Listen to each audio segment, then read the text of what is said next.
আমি জানি না কেন আমার মাঝে মাঝে মনে হতো যে আমি মনে হয় আমার আম্মুর মেয়ে না। আমার আম্মু আমি স্কুলে যাই সেটা চাইতো না। আমি সকালবেলা মাদ্রাসায় যেতাম পড়তে, আমার খুব ভালো লাগতো। আমার আম্মু সেটাও পছন্দ করতো না। কিন্তু আমার বড় যে ভাই বোন ছিল তারা ঠিকই স্কুলে যেত, পড়াশোনা করতো, তাদের জন্য বাসায় টিচার রেখে দেওয়া হতো। কিন্তু আমার বেলা সেটা হতো না। তো তারপরে আমি কিছু অফ করিনি। আমি সে মাদ্রাসায় যেতাম, আরবি পড়তাম, নামাজ পড়তাম। আমি 7 বছর বয়সের কথা বলতেছি, তখনই আমি নামাজ পড়ি। তারপরে পড়াশোনা করি। আমাদের বাড়িটা একটু বলি, আমার বাড়িটাকে সবাই বলে বড় বাড়ি, মানে খুব বংশীয় একটা পরিবার আমাদের। আমার এক দাদা ছিলেন কারিয়ানা পাস, সেজন্য সবাই বলতো কারি সাহেব ওনাকে, উনি চাচাতো দাদা। আর সে কারণেই আমাদের বাড়িতে একটা মসজিদ আছে। এই যে চ্যানেল আইতে রোজার সময় যে মসজিদের কারুকার্য দেখায়, সেখানে আমাদের মসজিদটা সারা বাংলাদেশের মধ্যে নাকি বিশ্বের মধ্যে, আমার এটা মনে নেই, পেপার আসছিল 10 নম্বর স্থান। এটা কি আপনাদের পারিবারিক মসজিদ? পারিবারিক মসজিদ, ছোট্ট একটা মসজিদ, বাট তার কারুকার্য আনকমন, অনেক আগের। সে কারণে এটা এভাবে হাইলাইট দেখানো হয়েছে। জি, তারপরে প্রাইমারি স্কুল আমাদের বাড়ির উপরেই। তো ওই স্কুলে আবার টিচার আমার ফুফুরাই, এরকম গভর্নমেন্ট স্কুল এটা। তো স্কুলে দেখা যেত আমি খুবই একটু মানে ছেলেদের মতো আমার চলাফেরাটা ছিল। যেমন অনেক টিফিনের সময় সবাই খাবার খেত, আমি কোন গাছে আমলকি হয়েছে, কোন গাছে এটা সেটা ফল পেরে আনতাম। তো এই জন্য স্যারদের খুব বকাও খাইতাম সবসময়। তো যাই হোক, এভাবে কাটে। তো ওই যে বললাম বাবাকে খুব কম পাই। তো একটা কথা মনে পড়ে বাবার, যে সে যখন যাইতো বাড়িতে ঢাকার থেকে, তো ওই কাপড়ের খুঁতি বলতো তখন, টাকা নেওয়ার জন্য আর কি, ওইটা ভরে টাকা নিয়ে যেত। আচ্ছা। তো ওই টাকা আমাদের খাটের উপর ঢালতো, সবাই মিলে গুছাইতো আর কি, সাইজ করতো যে এটা এত নোট, এগুলো দেখতাম। তখন মনে হতো যে আমরা তো অনেক বড় লোক, আমার বাবার এত টাকা, কত টাকা হবে এটা তো বুঝতাম না, ছোট মানুষ আমি। আচ্ছা। তো এরকম। আর আমার বাবা বংশের বড় ছেলে, সেই সুবাদে তারে সবাই বড় মিয়া বলে ডাকে। আচ্ছা। তো সেই সুবাদে আমরাও খুবই সম্মান পাই, বাইরে বের হলে সবাই খুব স্নেহ করে যে বড় মেয়ের মেয়েটা। তো এরকম। তো এর মধ্যে মধ্যে আমি যখন ক্লাস 5-এ, তখন আমার বরাপুর বিয়ে হয়ে যায়। তারপরে হচ্ছে আমি যখন ক্লাস 7-এ পড়ি, তখন একদিন আমি স্কুল থেকে এসে দেখি যে বাসায় কয়েকজন লোক ড্রয়িং রুমে বসা, টুপি পরা। তখন আমার বড় বোন আমার কাছে একটা পেপারস নিয়ে যায় যে এখানে একটা সই দে। তো আমি বলি রে কিসের সই, ওনারা কারা? তো বলে সই দিতে বলছি, সই দে, তোরা তো কিছু জানি না, লাভ আছে। আমাকে তাদের সামনেও নেয়নি, ঘরেই আমার বোন কাগজটা নিয়ে যায়। তখন আমি সই দিই। কিছুদিন পরে আমি শুনি যে আমার বিয়ে হয়ে গেছে। বিয়ে কি বা পুরো, মানে ওই ছেলেটাও এখানে আসে নাই। তো কার সাথে বিয়ে হয়েছে কি আমি কিছুই জানতাম না। যেটা হয় এলাকায় এটা ছড়াই যায় যে আমার বিয়ে হয়েছে। স্কুলে গেলে সবাই বলে এই তোর নাকি বিয়ে হয়ে গেছে। তো বিয়ে কি এটাই তো আমি জানি না। তা আমি বলি যে কি বিয়ে হয়ে গেছে, কার সাথে বিয়ে হয়েছে, বিয়ে কেমনে হয়? বরাপুরে তো দেখছি দুলাভাইয়ের সাথে বিয়ে হয়েছে, তো আমি তো এরকম দেখি নাই কিছু। তো এভাবে বলি। তো একটা সময় আমি আমার আম্মুকে অনেক একটু রাগ করেই বলি যে আমার নাকি বিয়ে দিয়ে দিছো, সবাই বলে, এখন আমি আর স্কুলে যেতে পারি না, আমার লজ্জা করে, জিজ্ঞেস করে তোর জামাই কেমন, এই সেই। তো আম্মু বলে যে এত কথার দরকার নাই, বিয়ে হয়েছে কিনা সময় হলে বুঝাই বলবো। তখন আপনি কোন ক্লাসে পড়েন? ক্লাস 7-এ। ক্লাস 7-এ পড়েন। আচ্ছা, ছোটবেলা। তো এটা আপনাকে কিছুই বলা হয়নি, শুধু বলছে সিগনেচার করো? এরকম কিছুই হয় না, শুধু সিগনেচার। ধর্মীয় বিধান মতে এটা বিয়ে না। মানে আপনারা যদি বিয়েটাকে যদি আপনারা ধর্মীয় বিধানের জায়গা থেকে বলেন, আমাদের ধর্ম অনুসারে এটা বিয়ে হয়নি। এটা আমি ক্ষুদ্র জ্ঞানে বলছি, কিন্তু এটার মধ্যে যদি কোনো সীমাবদ্ধতা থাকে সেটার জন্য আমি ক্ষমা চেয়ে নিচ্ছি। বিশেষ করে এটার ব্যাপারে ভালো বলতে পারবেন যারা ইসলামী স্কলার তারা। আর রিলিজিয়নের জায়গার বাইরে এসে যদি আমরা লিগ্যাল জায়গা থেকে বলি, তাহলে এটা একটা মারাত্মক রকমের অন্যায়, এবং লিগ্যাল জায়গা থেকে তো এটা বিয়ে হওয়ার প্রশ্নই ওঠে না। তো সেই জায়গাটা থেকে মেয়েটা যদি ক্লেইম করে যে আমার সাথে এরকম আচরণ করা হয়েছে, তাহলে পরিবারের প্রত্যেকটা সদস্য ফেঁসে যাবেন, আইনগতভাবে ফেঁসে যাবেন। এবং এই কথাগুলো আমি এই কারণেই বলছি যে বাংলাদেশের এখনও এই ধরনের ঘটনা ঘটে। প্লিজ এইসব জায়গা থেকে সাবধান থাকবেন। জি বলুন। তারপরে আম্মু তো এটার আমার কোনো ব্যাখ্যা দিত না। তো যখন আমার আব্বুকে আমি জিজ্ঞেস করি যে আব্বু বউ সাজে, শাড়ি পরে, দুইজন বর বউ থাকে, তারপরে বিয়ে হয়, তো আমার বলে বিয়ে হয়েছে, তো কই এগুলা তো কিছু করেন নাই। তখন আব্বু বলে যে নাবালক যদি হয় মেয়ে, সেই ক্ষেত্রে গার্জিয়ানরাই সব, আর তুমি তো নাবালক, সেজন্য তোমার এগুলো হয়নি, বড় হও তখন এরকমভাবে আবার অনুষ্ঠান করবো আমরা। তো এতটুকুই জানা হয়। তো এর মধ্যে কি হয় যে আমি যখন ক্লাস 8-এ, তখন ওই লোকের আর কি ভাই হচ্ছে চেল্লায় আসে ঢাকাতে, তো আসলে আমাকে নিয়ে যাবে ওদের দেশে। তখন যখন কোন লোকের ভাই এটা? ওই আমার হাজবেন্ডের ভাই। হাজবেন্ডের নাম কি ছিল? হাজবেন্ডের নাম ছিল জাহিদ। আচ্ছা, তো জাহিদের ভাই মানে আপনার ভাসুর? জি, আমার ভাসুর। তো উনি আর কি আসে ঢাকাতে, তো আমাকে নিয়ে যাব না সাথে। তো আমার আবার একটা অভ্যাস ছিল, এটা ভুলে গেছি বলতে, যে ছোটবেলা খুব বেড়ানের শখ, কেউ গেলি তার পিছে পিছে চলে যেতাম। আব্বু কোথাও যেতে নিলে আব্বুর পিছে, হয়তো খালি গায়ে আমি, কিন্তু দৌড় দিতাম যে আমার নিয়ে যাও। তো শুনলাম একটা দেশে যাব, নতুন একটা দেশ, ওদের বাড়ি পাবনা জেলাতে। তো আমি খুব খুশি, তো ওনার সাথে গেলাম। তো যাওয়ার পরে গ্রামে যেটা হয়, সবাই শুনছে যে আমি জাহিদের ওয়াইফ। তখন সবাই বলে যে মেয়ে, এত সুন্দর একটা মেয়ে, ওই সময় তো ছোটো ছিলাম, সুন্দর ছিলাম, তো এত সুন্দর একটা মেয়ে পাগলটার সাথে কিভাবে দিল এর বাবা মা। আবার মেয়েটার একাই পাঠাই দিয়েছে, কেউ আসে নাই। কিন্তু পাঠাইছে অন্য সেন্সে, এটা আমার বাবার ফ্রেন্ডের বাড়ি, ওই সেন্সে পাঠাইছে। কিন্তু লোকজন সবাই জানে যে বউ হিসেবে আসছে, এটা জানছে গ্রামের মানুষ। তো এভাবে বলে, আমি তো সেম পুকুরে ডুবাচ্ছি, দৌড়াচ্ছি, শ্বশুর বাড়ি, তো ওইরকম বুঝতেছি না। তো ওনারে মা ডাকতে হবে, তো সেইভাবে আগে আন্টি ডাকতাম, এখন মা ডাকি শাশুড়িকে। ওটা বলে দিয়েছে যে ওনাকে মা ডাকবা? হ্যাঁ, বলে দিয়েছে। আমার আম্মু বইলা দিয়েছে ঢাকা থেকে, তুমি আগে যখন আসতো তোমার আঙ্কেলের ওয়াইফ আন্টি বলতা, আঙ্কেল বলতা, এখন বাবা আর মা বলবা। তো আপনি জিজ্ঞেস করেননি বাবা মা কেন বলবো? ওই যে বিয়ে হয়েছে তার ছেলের সাথে। না, কিন্তু সেটা তো আপনি তখনও জানেন না। জানি বলতে, সে তো মুখে বলতো যে বিয়ে হয়েছে। ও আচ্ছা আচ্ছা, আপনিও প্রশ্ন করেননি যে ঠিক আছে বিয়ে মানে বিয়ে? ওকে, তো আমি আসলে ভাইয়া জানতো না, বুঝতেন না। জি, রাইট। তো তারপরে হচ্ছে আমি আমার শাশুড়িকে জিজ্ঞেস করি যে মা, সবাই যে বলে যে পাগলের কাছে বিয়ে দিছে, পাগলকে? তো বলে আরে ও হচ্ছে জাহিদের কথা বলে। তো আমি বলছি ওনারা সবাই পাগল বলে কেন? তো বলে ও হচ্ছে ঠিক মতো গোসল করে না, পুকুরে ডুবায়, মাঝে মাঝে খেলতে অন্য অন্য জেলায় চলে যায়, ফুটবল খেলে, তো সেজন্য সবাই পাগল বলে, মানে খুব ভালোভাবে থাকে না, অপরিষ্কার একটু থাকে। তো এইভাবে আমাকে যেটা বুঝালো, তো এইভাবে বুঝলাম, কয়েকদিন বেড়ালাম, তারপর আবার আমার আব্বু যাই নিয়ে আসলো আমাকে। তখনও জাহিদের সঙ্গে আপনার দেখা হয়? না, দেখা হয়নি, ওনাকে আমি দেখিনি। তো আমি জানি না উনি কই, বা আমার ওই তো কিউরিসিটিও নাই। এক্স্যাক্টলি। তো আমি আবার ঢাকায় চলে আসলাম। আসার পরে আমার ওই যে মাথার মধ্যে ঢুকছে গ্রামে যে একটা পাগলের কাছে আমার বিয়ে দিছে, ওইটা আমার মাথার থেকে আর সরতেছে না। আমি পড়াশোনা করতে পারতেছি না, স্কুলে যাইতে পারতেছি না, হয়তো ক্লাসে আসি ম্যাডাম কি বলতেছে আমি শুনি না, এরকম হয়ে যাচ্ছি, মানে কীরকম জানি। তো তখন এরকম হওয়াতে আমার আম্মু আব্বুকে বললো যে ইয়ে হয়েছে, ওদেরকে একটা বাসা টাসা ভাড়া নিয়ে আলাদা করে দাও, তোমার মেয়ে শুধু প্রশ্ন করে, পড়ালেখা করতে চায় না। আমার নাকি আমার আম্মুর নাকি ক্লাস 5-এ বিয়ে হয়েছিল, আমার আব্বু বড় টড়ো করে তারে সংসার করছে। তো আমার আম্মু বলতেছে আমারও তো ক্লাস 5-এ বিয়ে হয়েছে, কই আমি তো তোর মতো করিনি, তুই তো আমার চেয়ে বড়, তুই তো 7-এ পড়িস। তো এরকম আমার ব্যাপারগুলো কেমন জানি লাগে, আমি কি করব বুঝতে পারি না, কার সাথে শেয়ার করব তাও বুঝতে পারি না। তো একটা সময় কি করে আমার আম্মু যে হাজব্যান্ড বুঝানোর জন্য নাকি আমি জানি না, আমারে একটা বাসা ভাড়া করে দেয়। এখন আমি ক্লাস 8-এ বাসা ভাড়া করে ফার্নিচার দিয়ে ওনার সাথে আমারে দেয়, উনি আনে। এই প্রথম ওনাকে আমি দেখি, একটা অনুষ্ঠানও করে ঘরোয়াভাবে নিজেদের আত্মীয় স্বজনের করে, ওই বাসাটা আমারে দেয়। মৌলবি পড়ে যে মৌলবি এনে যে কবুল বলতে হয় সেটা করিয়েছে আপনাকে? না। Very interesting. ওকে। তো তারপরে যেটা হলো, ওই দিন যেদিন অনুষ্ঠান করলো সেদিনও মিলাদের মতো করে করলো, হুজুর টুজুর ছিল ওনারা। তো যাই হোক, আর উনি পাগলটা ছিল কি পরে যেটা জানি গল্পে চলে আসবে, উনি সবসময় এরকম না, 24 আওয়ার্স এরকম তা না। তো উনি সকালে, আমি তো আম্মু বলছে সকালে রান্না করতে, তো রান্না করতে পারি না, তাও ডাল চাল মিলে একটু খিচুড়ির মতো করলাম। তো উনি খেয়ে অফিসে চলে গেল ওই গার্মেন্টসে।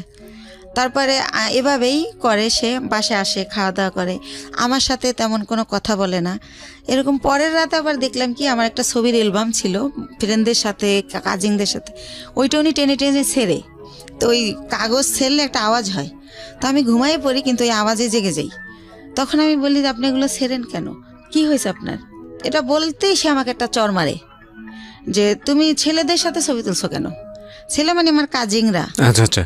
তখন আমি বলি তো কি হয়েছে, ও তো আমার খালাতো ভাই, আর আমরা তো একই বয়সের, একসাথে পড়াশোনা করছি, আমাদের বাসা থেকে পড়াশোনা করছে, তাই আপনি এমন করেন কেন, আপনি কি পাগল? আমি রাগ করে বলে ফেলি। তখন আমি ঠিক করি যে এর সাথে তো থাকা যাবে না, এভাবে কিভাবে থাকবো। তো ওই দিন রাত এভাবে কাটে, আমি সকালবেলা বাড়ি চলে যাই, গিয়ে আমার আম্মুকে বলি, বললে আমার আম্মু বলে তুমি বেশি চালাক, তোমাকে কে দেছে এই বুদ্ধি, কিসের পাগল, পাগল হলেও চাকরি করে কেমনে? হ্যাঁ, তো আমার সাথে সেই টর্চার শুরু হয়ে যায়। এরকম করে কি করব, তো আমি বলি যাই হোক আমি আর ওই বাড়িতে যাবো না। তো এইভাবে থাকি। তারপরে আমি ঠিক করি যে আমার কিছু একটা করতে হবে, আমি এই বাসায় থাকবো না, ওই বাসায় থাকবো না। তো আমাদের একটা পারিবারিক ডক্টর থাকে, পিজির অধ্যাপক উনি, ওনার একটা ক্লিনিক দেয় মিরপুরে। তো আমি ওনার সাথে একদিন দেখা করে বলি, আঙ্কেল আপনার এখানে আমার একটা কাজ দিবেন? তো বলে কি কাজ করবা তুমি, ছোট মানুষ? তো আমি বলি ওই যে প্রেশার মাপে কত কিছু করে, ইঞ্জেকশন দেয়, ওটা মানে শিখাবেন, আমি ওগুলো পারবো। তো আমি এইতে তো অনেকটা তো আর ছোটো না। তো স্যার বলে, ওই আঙ্কেল বলে ঠিক আছে, এখানে চাকরি করলে আমাকে স্যার বলতে হবে, স্যার বলতে পারবা? হাসে আর বলে। আমি বলছি হ্যাঁ পারবো। তো ওইখানে কিছুদিন আমি শেখার পর আমি ওগুলো শিখে যাই। শেখার পরে আমার কিছু স্যালারি দেওয়া হয়, আর বেশি হচ্ছে আমার ভালো লাগে যে আমি ওইখানে টাইমটা পাস করতে পারি। আচ্ছা।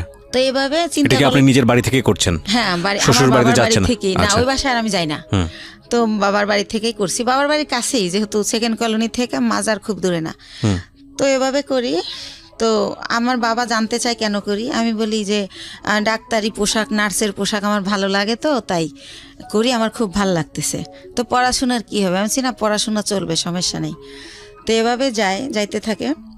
তো ওই লোকটা একেবারে অসুস্থ হয়ে পড়ে একটা সময়, মানে জাহিদ। আচ্ছা, আপনার হাজবেন্ড? হ্যাঁ, অসুস্থ হয়ে পড়লে ওনাকে অনেক জায়গায় ডাক্তার দেখানোর পর লাস্টে ওই ক্লিনিকেই ভর্তি করে। আঙ্কেলের ভর্তি করলে জিজ্ঞাসা করে আঙ্কেল যে এটা কে, তখন বলে যে আমার হাজবেন্ড, মানে যার অধীনে আপনি চাকরি করছেন। জি জি। ওকে। তো আঙ্কেলের ক্লিনিক, আঙ্কেল ওটার মালিক আর কি। তো বলে যে ওর হাজবেন্ড। তো আঙ্কেল অবাক হয়ে যায় যে ওর আবার বিয়ে হলো কবে, আমি জানলাম না, আর এতটুকু মেয়ে বিয়ে দিয়ে দিয়েছেন, কি করছেন, এই সেই আম্মুকে অনেক প্রশ্ন করে। তো তারপরে বলতেছে উনি আবার আমার চেয়ে তো অনেক সিনিয়র, 12-14 বছরের বড়, জাহিদ। জি। তো এই জায়গাটায় হচ্ছে আঙ্কেল আমার বাবা মাকে অনেক রাগই করে, যেহেতু পারিবারিক ডক্টর, সেভাবে একটা তাদের ভালো রিলেশন। তখন আমাকে সেই বলে যে তুমি হচ্ছে পরীক্ষা দিবা, স্কুল করতে হবে না, তুমি কাজ শেখো, তোমার ভবিষ্যৎ তুমি করো, এর কন্ডিশন ভালো না, কোন সময় কি হয়ে যায় বলা যায় না, স্যার আমাকে বলে। তখন আমি স্যার ডাকা শুরু করি যখন আমি ওখানে জব শুরু করি। তো তারপরে যেটা হয় যে আমার আব্বু ওনাকে ভারতে নিয়ে যায় ট্রিটমেন্টের জন্য, যেহেতু আমাকে বিয়ে দিয়ে ফেলছে। আর আমাদের ফ্যামিলিতে 2 বিয়েটা অ্যালাউ করা হয় না, বা ডিভোর্স এটা অ্যালাউ করতে পারে না। ওই যে বললাম আমার দাদা কারিয়ানা পাস। তো ওইখানে গেলে ওনার ধরা পড়ে যে ওনার বুকের একটা হাড় ভাঙা, ওনার এই মাথার কিছু রক, ছোট ছোট রক ড্যামেজ। তো এইভাবে অনেক কিছুই ধরা পড়ে যায় বাবার কাছে।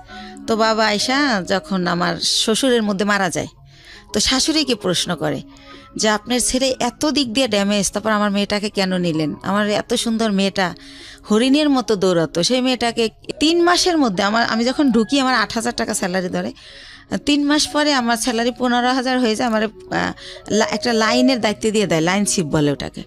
তো এভাবে ও জব করে, আমিও জব করতে থাকি। তো ভালো এরকম। তো ওই মালিক ওইখানে আবার 3 বাইরের গার্মেন্টস। তো 3 ছাড়ই হচ্ছে আমারে এত ভালো জানে যে এক স্যার যখন আসবে না, অন্য স্যার কি করে আমি জানি বলি, এভাবে আমাকে করে আর কি, যে তুমি আমাদেরকে বলবা। তো এভাবে স্যাররা আমারে এক্সট্রা কিছু টাকা দেয়, এমনিতেই, আমি চাই না, দেয়। আর আমি খুব কর্মঠ, খুব মন দিয়ে কাজ করি, এটা তাদের চোখে পড়ে। বা ডে বাই ডে আমি এত ইমপ্রুভ করি যে যারা 3 বছর চাকরি করে এত উন্নতি করে নাই। তো এভাবে স্যাররা খুবই ভালোবাসে আমাকে। তো এর মধ্যেই হচ্ছে আমার বেতন মোটামুটি 20,000-এর উপরে হয়ে যায়, এক্সট্রা টাকা নিয়ে, ওভার টাইম নিয়ে। এর মধ্যে ওই লোকটা আবার অসুস্থ হয়ে যায়, এমন অসুস্থ যে একদম হলুদ হয়ে যায়, একদম খারাপ অবস্থা হয়ে যায়। তো তখন আমার বাড়িতে নিয়ে যায় ওই মিরপুরে, নিয়ে আমার মা বোনেরা লতা পাতা জন্ডিস হিসাবে রস করে খাওয়ানো, ডাক্তার দেখানো, এগুলো করতে থাকে। এর মধ্যে ওই লোকের 3 মাস পর্যন্ত আমার কারণে মালিকে বেতন দেয় এমনি। আচ্ছা, যেহেতু আমারে ভালো জানে তারা মেয়ের মতো, সে কারণে বেতন দেয়। ওই লোককে মানে আপনার হাজবেন্ড? আমার হাজবেন্ড একই গার্মেন্টসে কাজ করতো? জি, একই গার্মেন্টসে কাজ করি। ওকে। এই যে আরো কিছু ওনার কিছু সিমটম ছিল। রাতের বেলা হঠাৎ করে মানে আমি ঘুমের মধ্যে দেখতাম কি সে মানে ভৌতিকভাবে আমার দিকে তাকায় আছে। উঠে ঘুমের থেকে উঠে, মানে ওনার দাঁতগুলো খুব বড় বড় ছিল, আর ওনার উনি অনেক চেকন ছিল, অনেক লম্বা ছিল। তো উনি যখন খালি গায়ে এরকম করতো মনে হতো ভূত। তো আমি খুব ভয় পেতাম। তো ভয় পেলে কি হবে, আমি আবার ছোটবেলা থেকে তো কোরআন পড়তাম, নামাজ পড়তাম, তো ওইভাবে আবার দোয়া টোয়া পরে আবার ঘুমাই যেতাম। যেহেতু আমার অফিসটা ছিল সকাল 8টা থেকে রাতের 10টা পর্যন্ত, তো অনেক হার্ডওয়ার্ক করা হতো, রাতে খুব ক্লান্ত থাকতাম। তো আমি আর কেউ বলা বন্ধ করে দিলাম, কারণ ফার্স্ট দিকে যখন এর কথা বলতাম কেউই তো অ্যালাউ করতেছে না, আমাকে কেউ বুঝতেই আসে না। তো যাই হোক, এভাবে হয় আমার এভাবে চাকরি করতে করতে 2001 সালে আমি 2000-এর শেষের দিকেই আমি কনসেপ্ট করি, অফিসে মাথা ঘুরে পড়ে যাই। তখন আমারে পরীক্ষা নিরীক্ষা করে ডাক্তারের কাছে নিয়ে দেখে যে আমার বাচ্চা পেটে। জি। তো বাচ্চা পেটে দেখলেও আমি অসুস্থ, ওষুধ খাচ্ছি, রেস্ট যখন মাথা ঘুরে যায় নামাজের রুমে রেস্ট নিচ্ছি, যেহেতু স্যাররা আমার ভালো জানে। তো সেভাবে আমি আমার জবটা চালিয়ে যাই। তো যখন 6 মাস হয়ে যায় তখন আমি আর পারি না, নিজের সাথে আর যুদ্ধ করতে পারি না, তখন আমি জবটা ছেড়ে দেই। তো এর মধ্যে আমার মোটামুটি বেশ কিছু টাকা সঞ্চয় হয়ে যায়। তো জবটা ছেড়ে দেওয়ার পর আমার বেবিটা যখন হয় 2001 সালের মানে জানুয়ারি মাসের 31 তারিখ রাত 12:30টায় হয় আমার ছেলেটা। সেখানেও বলি, আমাকে যখন একটা প্রাইভেট ক্লিনিকে নেয়, অন্য লোকে নেয়, আমার হাজবেন্ড নেয় না। আর আমি যে প্রেগনেন্ট, এই সময়টা আমার মার আমাকে একটু সময় দেওয়া উচিত, আমার কাছে থাকা উচিত, কিন্তু আমার মা সেটা করে না। তো সে কারণে আমি ওই ভাড়া বাসায় থাকি, মার কাছে আর থাকি না। তো আমি যখন অন্য মানে ভাড়াটিয়ারা নিয়ে যায় একটা ক্লিনিকে, সেখান থেকে আমার অবস্থা খারাপ দেখে, যেহেতু আমার বয়স কম, সেজন্য আমার অবস্থা খারাপ হয়ে যায়, বা আমার খাওয়া দাওয়া হয় না ভালো। তো আমার ঢাকা মেডিকেল নিলে তখন ডক্টররা বলে যে ইমিডিয়েটলি সিজার করতে হবে, না হলে বাচ্চা মা কাউকে বাঁচানো যাবে না। তো সিজার করবে, হাজব্যান্ডের সিগনেচার লাগবে। এখন হাজব্যান্ড কোথায়? তখন উনি আবার ওই অসুস্থ থেকে সুস্থ হয়ে মোটামুটি অফিসে আবার যায়, ওই কোম্পানি আবার অফিসটা পুরান ঢাকায় নিয়ে যায়, সেখানে উনি জব করে। তো ওনাকে বারবার বলা হয় যে আপনি আসেন, আপনার সিগনেচার ছাড়া অপারেশন হবে না। বলে কেউ একজন দিয়ে দিলি হয়, আমি যাব না। সে আর যাই না। তো এক পর্যায়ে আমার যে এক ভাইয়া, ওই যে বললাম যে আগে জব করতাম একসাথে, ওই ভাইয়াটা হাজব্যান্ডের জায়গায় সিগনেচার করে। তো আমার সিজারে আমার ছেলেটা হয়। আপনার ছবি দেখাবো না, আমি নিয়ে আসছি মাশাল্লাহ। তো আমার ছেলেটা ডক্টর এভাবে পা ধরে ঝুলায় বেডে গিয়া, যখন আমার বেডে দেওয়া হয়, আমার যখন সেন্স ফেরে, তখন বলে যে আপনার ছেলেটা অনেক মেধাবী হবে, আমি এত বছর এই জবে আছি, এরকম খুবই কিউট, খুবই স্বাস্থ্যসম্মত হয় বেবিটা, তো ওরে ডাক্তারি পড়াবেন, আমার রিকোয়েস্ট রইল। এভাবে বলে কথা বলতে বলতে। তো হসপিটালে আমি 10 দিন থাকি, ওখানে রাখা হয় 7 দিন, কিন্তু যেহেতু আমি ছোট, তার মধ্যে সিজার হয়, এজন্য 10 দিন রাখে। তো এর মধ্যে কি হয়, আমার মা যেদিন আমার সিজার হয় তার পরের দিন আমার মার বাসার একটা কাজের মেয়েকে পাঠিয়ে দেয়, কিন্তু আমার মা যায় না। তো কাজের মেয়েকে জিজ্ঞেস করি, লাখি আম্মু আসলো না? বলে যে তার শরীর ভালো না, জ্বর। তো লাখি আমার সাথে থাকে হসপিটালে। আর একটা বুয়া। বাচ্চার বয়স কত? না, আমার বাচ্চা তো মাত্র হলো, আমি হসপিটালে। ওকে, ঠিক আছে। তো আমার হসপিটালে তো আমি তো সিজারের, আমি তো বাচ্চার কিছু করতে পারবো না, সেজন্য এই খবর পেয়ে আমার মা লাখিকে পাঠায়, কিন্তু মা যায় না। তো 10 দিন পর আমার এই লাখি সহই আমার বাড়িতে নিয়ে যায়, আমার বাসায় নিয়ে যায়। তারপর আমার মা দেখতে আসে আমাকে। তখন আমি অনেক কান্না করে জিজ্ঞেস করি যে মা, তুমি কি সত্যি আমার মা? আমি হসপিটালে রইলাম, এত কষ্ট করলাম, তুমি আমার দেখতে আসলা না, এখন আসছো কেন? কয়, আয়সা কি অন্যায় করে ফেলছি? একটু পরেই চলে যাব, আসছি তোমার বাচ্চার চুল কামাইতে হবে তাই। তো আমি তো বুঝি না চুল কামাইতে হয় বা কিছু একটা। তো উনি আমার বাচ্চার চুল কামায়, ওই দিন থাকে, তারপরের দিন আবার চলে যায়। তো এর মধ্যে আমার ওই যে ভাইয়াটা যে সিগনেচার দিছিল, সেই ভাইয়াটা আমার বেবিটাকে দেখতে আসে। আসার পরে আমি ওনার সাথে শেয়ার করি যে ভাইয়া, আমি তো এখন জব করতে পারবো না, জব করলে আমার বাচ্চা কার কাছে রাখবো? তাহলে আমার তো কিছু টাকা আছে, আপনি কি আমার টাকাটা নিয়ে কোনো ব্যবসা করতে পারেন? এরকম যে আপনিও ব্যবসাটা করলেন, আমারে কিছু দিলেন যাতে আমি চলতে পারি বাচ্চা নিয়ে। তো উনি আমার সবই জানে, আমার কষ্টের কথা। তো বলে আচ্ছা দেখা যাক কী করা যায়। তো উনি আবার 1 সপ্তাহ পরে এসে বলে, শিমু একটা ব্যবসা খুঁজে বের করছি। কি? এক্সেসরিজ ব্যবসা, গার্মেন্টসের মাল কিনে আমরা গার্মেন্টসে দিব। তো আমি তো বুঝি না এক্সেসরিজটা। তো উনি আমার বুঝাই বলে যে পলিথিন, কার্টন, লেবেল, হ্যান্ডটেক, এইসব। তো কত টাকা লাগবে ভাইয়া? তো বলে তোর কাছে কত টাকা আছে সেটা বল। তাই আমি বলি আমার কাছে মনে হয় 60-70 হাজার টাকা আছে, এটা হবে? তো বলে যে হ্যাঁ, এটা দিয়েই শুরু করি, প্রথম দেখি কি হয়। তো আল্লাহ রহমতে উনি শুরু করলে প্রায় আমার খরচও চালায়। এরপরে উনি 6 মাস পরে বলে যে প্রায় আমাদের পুঁজি হয়ে গেছে 3 লাখ টাকার মতো 6 মাসের মধ্যে। তো অনেক ভালো লাভ। তো তখন বলে যে আরও টাকা ইনভেস্ট করলে ভালো হতো।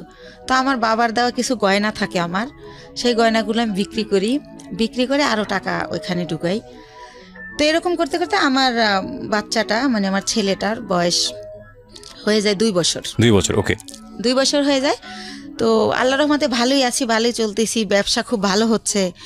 তো এভাবে তো আমি বলি যে ভাইয়া এখন একটা অফিস নেন, তাহলে আরও ভালো হবে। তো ভাইয়া কি করে, একটা আরামবাগে ছোট একটা অফিস ভাড়া নেয়, কার্ড ছাপায়, ভিজিটিং কার্ড, কোম্পানির একটা নাম দেয়, স্বদেশ ইন্টারন্যাশনাল। তো এইভাবে একটা নাম দিই আমরা। তো তারপরে যেটা হয় যে ব্যবসা কি হয় যে টাকা যায়, তার চেয়ে আমরা 3 ডবল মাল বাকি আনা যায়। ধরেন 1 লাখ দিয়ে 3 লাখ টাকার মাল বাকি আনা যায়। এভাবে আমরা আবার কোম্পানির মাল দেই। এভাবে করতে করতে আল্লাহ রহমতে আমাদের পুঁজি প্রায় সে 30-40 লক্ষ টাকা হয়ে যায়। যেহেতু আমরা কম পুঁজি খেড়াই ভালো ব্যবসা করতেছি, যেহেতু আমাদের লেনদেন ভালো। এর মধ্যে আমাদের 3টা কর্মচারী নিয়ে নেয় ভাইয়া, একটার নাম স্বপন, একটা বাপ্পি, আর একটা রেজা। তো এভাবে ভালো ব্যবসা চলতেছে। তো আমার ছেলেটা 2 বছর যখন হয়, ও একা একা পেন্সিল খাতা দিয়ে বসাই দিয়ে খেলতে, দেখি যে ও সরল লিখে ফেলে। এভাবে তো দেখি যে আব্বু এরকম করো, তো লেখে। তো তখন আর ওরে আমি বলি আমার ভাইয়াকে যে ভাইয়া ওরে না স্কুলে দিয়ে দেই, কিন্ডারগার্টেনে, ও তো লেখা শিখে গেছে। কয় দূর হবো কা, এত তাড়াতাড়ি না। তো এরকম করতে করতে আমাদের বাসায় একটা ম্যাডাম ভাড়া থাকে পাশের ফ্ল্যাটে। তো ম্যাডামকে বলি, ম্যাডাম কয় ওর পরীক্ষা দেওয়া লাগবে না, এমনি নিয়ে যায় নাইসেন, ভালো হবে, এতে ওর শেখা হলো, সামনের বছর ভর্তি করবেন। তো এইভাবে নিয়ে যেতাম, আসতাম, ফিটার নিয়ে যেতাম ব্যাগে করে, ওর ফিটার খাওয়াতাম টিফিনে। তো এভাবে ওরা সবাই আদর করে। ওর নাম হীরামণি। তো ওর নাম হীরা, আদর করে সবাই হীরামণি ডাকে। তো এরকম একটা পজিশনে আমার বাবা শোনে যে আসলে আমার বেশ কিছু টাকা হয়েছে, আমি ভালো বিজনেস হচ্ছে আমার, আমি খুব ভালো আছি। তো আমার বাবা আমাকে বলে কি যে ওই যে কারি দাদু, সেই দাদু মারা গেছে, দাদুর ছেলেরা সব আমেরিকায় সেটেল। তো তাদের কিছু জমি বিক্রি করে চলে যাবে, একেবারেই কম দামে দিয়ে দিবে যদি নিজেরা নেয় যারা বেলাডের। তো আমার বাবা আমাকে বলে যে এরকম জমি বিক্রি করবে, তো তুমি কি কিনবা? তো আমি ভাইয়ের সাথে আলাপ করি। তো ভাই বলে যে জমি তো আর কিনলে ফালানো যায় না, কিনতে পারিস যেহেতু কম দাম। তো মাত্র 1 বিঘা জমি, মাত্র 45,000 টাকা দাম। তো ওই 45,000 টাকা দিয়ে আমার বাবাকে আমি দেই, আমার বাবা জমিটা আমার নামে কিনে। আমি যাইও না, দেখিও না, ওই আমাদের পিরিজপুরে আর কি, মঠবাড়িয়াতে। তো এইভাবে আমার জমিটা হয়। তো এরকম এর মাঝে মাঝে ওই যে লোক, এর আর একটা কথা ভুলে গেছি। এরপরে কি হয়, আমার বেবিটার যখন বয়স 1 বছর, তখন সবাই বলে যে একটা বেবি হয়েছে, এখন ভালো হয়ে যাবে। তো উনি মাঝে মাঝে নাই হয়ে যায়, আবার চলে আসে, এভাবে আপ অ্যান্ড ডাউন চলতে থাকে। তো অনেকে বলে যে বিজনেসে ঢুকাইতে, তো আমি দেই না, কারণ তো ওনার তো ব্রেন ঠিক নাই। তো সেজন্য দেই না, যে না, উনি মাঝে মাঝে জব করে, আবার চলে যায়, আবার আসে। তো উনি কি করে, ঈদ যেমন প্রথম ঈদ আমার বেবি হওয়ার পরে, তো ঈদের দিন উনি চান রাতের দিন ওনার এক ভাগ্নে আমার এখানে জব করে, যেটার নাম বললাম রেজা, আর একটা থাকে ভাগ্নে আনোয়ার। তো চান রাতের দিন ওরা বাসায় আসছে। তো রাত অনেক হয়েছে, আমি বলি এই তো আনোয়ারে জিজ্ঞেস করি, তোমার মামা বাসায় আসবে না? বলে না। আমি বলছি কেন, কোথায় গেছে? কয় ওনার এক ফ্রেন্ড আসছিল কুমিল্লা থেকে, সম্ভবত উনি কুমিল্লা চলে গেছে। তো এর আগেও একবার ফার্স্ট ঈদে এরকম করে, উনি চান রাতের দিন নাই হয়ে গেছে। তো উনি আবার কোরবানির আগে ব্যাক করে। এতদিন উনি কই ছিল জিজ্ঞেস করলে অ্যান্সার করে না। তো সেম কাহিনী আমার ছেলে হয়েছে, আমার ছেলের বয়স 1 বছর, আমার ছেলের ফার্স্ট ঈদ উনি এরকম চান রাতে আসে নাই। তো আমি বললাম যে আগে আসে নাই, সেটা একটা ব্যাপার ছিল, এখন তো একটা ছেলে আছে, তা উনি গেল কোথায়? তো এভাবে জানতে জানতে জানি যে উনি কুমিল্লা চলে গেছে। কিন্তু ওনার একটা ব্যাপার ছিল যে উনি কোথায় যেত এটা বলে যেত না কখনো। ওনার মনে হয়েছে উনি চলে গেছে, আবার কেন জানি মনে হয়তো উনি ব্যাক করতো, উনি এই টাইপের ছিল। তো এভাবে কিন্তু আমার বাবা ওই সম্পত্তিতে আমার নামের জায়গায় স্বামীর নাম ইউজ করতে হয়, কাগজের তো একটা আছে, ফর্মালিটি আছে সেই ক্ষেত্রে। তো এভাবে করতে করতে 2007 সাল খুবই ভালো চলতেছি। 2007 সাল হয়ে গেল, আমাদের বিজনেস আরও অনেক বড় হলো, সরকারিভাবে এলসি করা হলো। তো এভাবে করতেছি।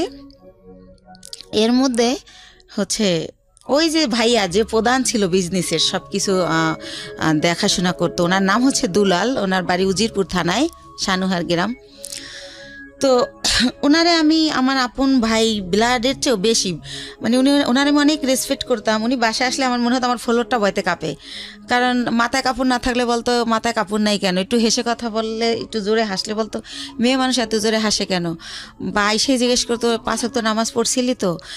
খুব শাসন করতো, ইসলামিক মাইন্ডেড ছিল, চারিত্রিক বৈশিষ্ট্য খুব ভালো ছিল। তো ওনারা অনেক রেসপেক্ট করতাম। তো উনি ছিল আমার সব কিছু। কোথায় কি আমি তো আর অত বুঝি না, মেয়ে মানুষ, বিজনেসটা উনি করতো, কিন্তু টাকা পয়সা যখন শর্ট পড়তো আমি ফ্রেন্ড সার্কেল দেখে দাঁড় করতাম, এরকম করে দিতাম, আবার ব্যাংক লোন করতাম, এরকমভাবে চলতো। কখনো গহনা বিক্রি করতাম, এরকম চলতো। তো ভালোই। এর মধ্যে হচ্ছে 2007-এর দিকে উনি ফেরত আসলো ইভেন্ট, তখন আমি ওনাকে কোনোভাবেই রাখবো না। তো আমার বাবা মা সবাই বলল যে হচ্ছে শেষবারের মতো দেখো, এরপরে যদি চলে যায় তাহলে আর আমরাই ওনাকে কোনোভাবে আর অ্যালাউ করব না। তো সেবার উনি 3 মাস ছিল। আচ্ছা, 3 মাস কোথায় যেত আপনি জানতেন না? না না না, একদমই জানতেন না। ওনার বাবা মাও জানতো না, উনি যখন বিয়ের আগে ভাবে নাই হইতো, আচ্ছা, জানতো না উনি কোথায় যায়। তো যখন হচ্ছে 3 মাস ছিল, এবার 3 মাস থাকার পরে উনি আবার নাই হয়ে চলে যায়। তো তারপরে হচ্ছে কি, উনি যখন চলে যায় এই 3 মাস থেকে, এই লাস্ট, ওনার পাটার আসবে না, এরপর আমি অন্য ইয়েতে যাব। তো উনি যখন চলে যায় তখন আমার আবার বেবি পেটে চলে আসে, সেকেন্ড বেবি। কিন্তু একটা কথা ভাইয়া বলে রাখি, মানে হাজব্যান্ড ওয়াইফ এক জায়গায় যাওয়া, হাজব্যান্ড ওয়াইফ কথা বলা, একসাথে খাওয়া, ওনার সাথে আমার এটা কোনোদিনও ছিল না। কিন্তু কি হতো, উনি আসলে ঘুমাতো আলাদা রুমে, কিন্তু হয়তো বা সকাল আজানের পরে বা আজানের আগে কোনো একটা টাইমে আমি ফিল করতাম যে উনি আমার বেডে আসছে। মানে হঠাৎ করে আচমকা শারীরিক সম্পর্ক? হ্যাঁ, হঠাৎ করে আসতো, উনি আমার সাথে ঘুমাতো না, আসতো, আমি টের পাইতাম। অনেক সময় আমি এমনও হয়েছে যে ওনাকে আমি মেরেছি, কারণ তুমি কেন আসলে, আমি ঘুমাইছি, বাচ্চাকে ঘুম পাড়িয়ে, বা আমার শরীর খারাপ, হঠাৎ করে ঘুমের মধ্যে, তো আমার খারাপ লাগতো, আমি ধাক্কা টাক্কা দিতাম এভাবে। তো এভাবে উনি ওনার সাথে আমার রিলেশনটা শারীরিক যেটা বলেন এতটুকুই ছিল, এর বাইরে কিছু ছিল না, ভালো মন্দ কোনো কথা বলা ছিল না, কোনো দিনও ছিল না এটা। জি, সেকেন্ড বেবি আসলো। হ্যাঁ, সেকেন্ড বেবি আসলো। তো এখন আমি তো সেকেন্ড বেবি নেব না, কারণ আমি ফার্স্ট বেবির কারণেই আমি আমার জবটা ছেড়ে দিয়েছি, বিজনেসটাও মানুষ করতেছে। সেই ফার্স্ট বেবিরে আমি স্কুলে নিয়ে যাচ্ছি, আনতেছি, ওরে গান আবৃত্তি অভিনয় শেখাচ্ছি, বিভিন্ন সাবজেক্টে দিচ্ছি যে ও ভালো কিছু করবে। ও ছোটোবেলা দিয়ে একা একা আসিফের গান করে 3 বছর বয়সে, তখন আর আমি 4 বছর বয়সে গানের স্কুলে দিয়ে দিই, গ্যান্ডারিয়া কিশালয় কচিকাচার মেলা, খুব ভালো একটা স্কুল ওটা, সাংস্কৃতিক। তো যাই হোক, ওরে নিয়ে আমি খুব বিজি, আমি তো বেবি নেব না। তো এখন বেবি মানে নষ্ট করার জন্য অনেক জায়গায় যাই, কেউ নষ্ট করতে পারে না, নষ্ট করে না, যে আপনার সিজারের বেবি এমআর করলে আপনার ইনফেকশন হতে পারে, বিভিন্ন রকম ভয় দেখায়। তো তারপরে আমি হোমিও কিছু ওষুধ খাই, কেউ বলে কাঁচা আনারস খেলে নষ্ট হবে। তো যাই হোক, কোনোভাবে আমার বেবিটা নষ্ট হয় না, থেকেই যায়। থেকে যাওয়ার পরে ঠিক আছে, সেকেন্ড বেবি পেটে। তো এভাবে সেকেন্ড বেবিটা হয় 8 দিনে। ওই টাইমটাতে আমি অনেক অসুস্থ থাকি, এতটা অসুস্থ, 8 দিনে আমার 2 মাস থাকতে হয় হসপিটালে। তো ওই টাইমটাতে 2 মাস আমি যখন থাকি, ওই যে আমার ভাইয়া, সে আমার ব্যবসার টাকা দিয়ে তার ভাইকে বিয়ে করায়, তার বোনকে বিয়ে দেয়, এরকম করতে করতে আমি, আমার কর্মচারী যারা, তারা আমাকে জানায় যে ম্যাডাম, আপনার কিন্তু ঘরের ইন্দুরে বান কাটতেছে, আপনি কিন্তু শেষ হয়ে যাচ্ছে সব, টেরও পান না আপনি।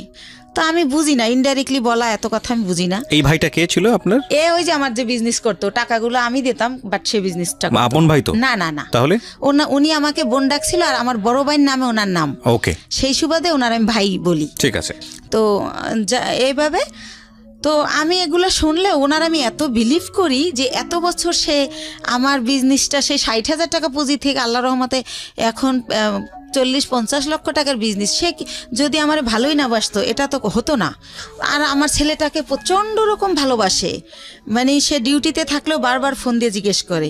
ওই এর মাঝে যখন ফোন বের হয় সে আমার ফোন কিনে দেয় আমার ছেলের খবর নেওয়ার জন্য, আমি ফোন ইউজ করি, এরকম অনেক কিছু হয়ে যায়। তো যাই হোক একটা সময় কি হয় যে 2011 সালের দিকে সে আমার শুধু বলতে থাকে আমার বিজনেসে লস, সিগনেট তোমার টাকা মেরে দিছে, অমুক জায়গায় এত লাখ টাকা। তখন হাসে আর কয়, এই গুলশান একটা ফ্ল্যাটের দাম জানিস? কিসের ফ্ল্যাট কিনছি গুলশানে, তুই ভুল শুনছিস। তো এর মধ্যে আবার সে আমার একটা সান্ত্বনা দিল যে রিভার ভিউতে 6 শতক জমি কিনছি তোর আর আমার নামে। হয়তো ওইটা কেউ শুনছে, বাপ্পিরে বলছিলাম, মনে হয় বাপ্পি তোরে ওইটা উল্টাভাবে বলছে। তো আমি ভাইয়ের কথাই বিশ্বাস করলাম, বাপ্পির কথা আর বিশ্বাস করলাম না। বাপ্পি আমাদের শুরু থেকেই কর্মচারী। তো যাই হোক এভাবে 12 সালে দেখি যে আমার হচ্ছে মানে এমন অবস্থা হয়ে যাচ্ছে, সে 2-3 মাসের ভাড়া একসাথে দিচ্ছে। তারপরে সে হঠাৎ করে বলল যে আমি একটু দেশে যাব, আমার বাড়িতে একটু কাজ আছে, জমি জমার ব্যাপারে আমি 2 দিনের পর চলে আসব। সে বাড়ি গিয়ে 22 দিন হয়ে গেছে যখন সে আসে না। আর আমি ফোন দিলি বলে এই তো ভাই কাইলে আসবো, পরশু আসবো, এরকম করে। এদিকে কর্মচারীরা বলে যে যাদের থেকে আমরা মাল বাকি আনি ওরা টাকার জন্য তাগেদা দিচ্ছে, আবার আমরা যেখানে টাকা পাবো সেখানে ওরা গেলে টাকা দিচ্ছে না, যে টাকা তো দেবো দুলালের কাছে। তো এভাবে আমি একদিন অনেক কান্নাকাটি করি, ভাই আপনি আসেন না কেন, এরকম এরকম অনেক কিছু বলি। এর মাঝে আমাদের ডিএসএস একটা অফিস নেয়, ওই অফিসটা ছেড়ে আরামবাগেরটা। তো আরামবাগেরটা আমি চিনতাম, ডিএসএস অফিসে আমি কোনো দিন আসি নাই, কারণ যেহেতু ছেলেদের কাজ কারবার সবাই পুরুষ মানুষ, ভাই চাইতো না যে আমি আসি, তো আমি আসতাম না। তো আমি অনেক কান্নাকাটি করি যে ভাই আমার কি সব কিছু শেষ হয়ে গেল, আমার স্বামী দিয়ে আমি সুখ পাইলাম না, আমি চিন্তা করছিলাম আমার ছেলেটাকে আমি মানুষ করব, আপনি তো সবই জানেন আমার জীবনের, এখন আপনি কোথায় গিয়ে লুকাই রয়েছেন, আমার কি হবে এখন, আমি কোথায় যে দাঁড়াবো। তো এভাবে অনেক কান্নাকাটি করার পরে বলে কি যে আচ্ছা ঠিক আছে আমি 2 দিন পর আসতেছি। এরকম করতে করতে সে 1 মাস থাকে। 1 মাস থাকার পর আমি জানতে পারি যে সে বিয়ে করছে দেশে, সেজন্য সে আসে না। তো সে 1 মাস পরে সে বউ নিয়ে এসে ওই গুলশান ফ্ল্যাট কমপ্লিট হয় নাই দেখে সে লেট করতেছিল বাড়িতে। তো যখন সে নিউজ পায় যে ফ্ল্যাট কমপ্লিট, তখন সে বউ নিয়ে ওই ফ্ল্যাটে ওঠে। কিন্তু টাকা কিন্তু তার একটা পয়সাও ছিল না, টোটাল টাকাই কিন্তু আমার ছিল। সে ওঠার পরে আমি ওইটাও বাপ্পির কাছে জানি। আমি যখন জিজ্ঞেস করি ভাই আপনি কোথায় উঠছেন, সে আইসা বলে যে আমি তো এরকম আমারে বলে যে আমি তো বিয়ে করছি, বউ নিয়ে কি তোর বাসায় উঠবো না চম্পার বাসায় উঠবো, তার বোনের নাম বলে। এই চম্পাকেও সে বিয়ে দেয় আমার অর্থ দিয়েই, এটা আমি পারমিশনই দিছিলাম, কিন্তু সে যত টাকা খরচ করছে অত টাকা খরচ করতে আমি বলছিলাম না। তো যাই হোক আমি বলি যে না আমাদের বাসা আপনার বউ নিয়ে উঠবেন কেন, এটা কেমন দেখা যাবে, আপনি চম্পার বাসায় ওঠেন। কারণ তার প্রতি তো এর মধ্যে আমি বিরক্তি, সে আমার সাথে যা করতেছে ঠিক করতেছে না। তো পরে আমি জানতে পারি যে সে আসলে নিজের ফ্ল্যাটই ওঠে। তো ওঠার পরে আমি তখন তারে বলতে থাকি যে ভাই আমি আপনি যে 1 মাস ছিলেন না, আমি অনেক টাকা লোন করছি, এটা দিতে হবে, আপনি আমার তাড়াতাড়ি টাকা দেন। আমি টাকার জন্য তার খালি প্রেশার ক্রিয়েট করতে থাকি যে আমার কত টাকা আছে, আমার হিসাবটা দেন। তো আরেকটা কথা বলে রাখি, সে আমার একটাবার বলে কি ডিএসএস অফিস নেওয়ার আগে যে 20 লক্ষ টাকা না দেখাইলে গভর্নমেন্ট আমাদের এলসি করতে দিবে না। তো সেই ক্ষেত্রে আমাদের তো এখন 20 লক্ষ টাকা নাই ব্যাংকে, মনে হয় 10 লাখ টাকার মতো আছে। তো ব্যাংক এশিয়াতে চম্পার একটা অ্যাকাউন্ট আছে, ওর 10 লাখ টাকা আছে। তা আমাদের টাকাটা ওর অ্যাকাউন্টে ওরে দিয়ে জমা দেওয়াই, তাহলে 20 লাখ টাকা দেখাইলে আমাদের এলসি দিবে, তাহলে আমাদের ব্যবসাটা অনেক বড় হবে, আমাদের খুব রিসেন্টলি তোদের আমি ঢাকায় ফ্ল্যাট কিনে দেবো, এইভাবে বলে। তো বলার পরে আমি আমার নামে থাকে ওই যে 10 লাখ টাকা থাকে ওটা আমার নামে থাকে। তো ওইটা আমি উঠাই দিলে ওইটা উনি চম্পার অ্যাকাউন্টে দেয়, উনিও হয়তো শুনবে এটা। তো দেওয়ার পরে দেখেন আমার টাকাটা চম্পার হয়ে গেল। তো সেভাবে এক এক করে আমার সব কিছু এরা দখল করে নিছে। তো এর মধ্যে আমার ছেলেটা তো মাশাল্লাহ বড় হয়। তো এর আগে আরেকটা কথা ফেলাই যায়, 2009 সালে আমার ছেলে একটা মুক্তিযুদ্ধের গানের উপর নাচ করে বৈশাখী টিভিতে। ওইটা দেখার পরে ওরে অনেক চ্যানেল থেকে ডাকে। তো তারপরে আমি ওরা অনেক কিছুতে ভর্তি করি। তারপরে হচ্ছে ও 2009-এর শেষের দিকে বাংলাদেশ টেলিভিশনে একের পর এক প্রোগ্রাম করে। তো এই যে আমার টানাপোড়ের কারণে, আমি ছেলেকে নিয়ে দৌড়ানোর কারণে, আর আমার তো বিশ্বাস ছিল যে ভাই আমার সাথে বিশ্বাসঘাতকতা করবে না। তো এইভাবে আমার ছেলের এই যে গান অভিনয় করে, নাটক টাটক, এটা বন্ধ করে দেই। ঠিক আছে, বড় ছেলে না দুই ছেলে? বড় ছেলেটা, ছোটটা না, ছোটটা ঘরেই থাকে, ওরে কোথাও নেই না। ও হয় ছোট, ওর ওই হিস্ট্রি বলবো না, চোখ ফোটে না, 7 মাসের সময় বের করে ফেলতে হয় আমার অসুস্থতার কারণে। কেন বলবেন? এটা আপনার লাইফের অনেক বড় পার্ট, এবং এই অপ্রাপ্ত বয়স্কে যে বাচ্চাটা হলো, এই বাচ্চাটার জন্য তো ভবিষ্যৎ অন্ধকার হয়ে যাওয়ার মতো অবস্থা, এবং আপনার জন্য সেটা অনেক বড় রিস্কি ছিল। বলেছেন আপনি, ইনফ্যাক্ট এতটুকু বলা ঠিক আছে। আচ্ছা ঠিক আছে। তো যাই হোক, আমি বলছিলাম না যে 2 মাস ছিলাম হসপিটালে, তো এই জন্য ছোট ছেলেটাকে কোথাও নেও না, কিছু শিখাইও না, বড় ছেলেটাই।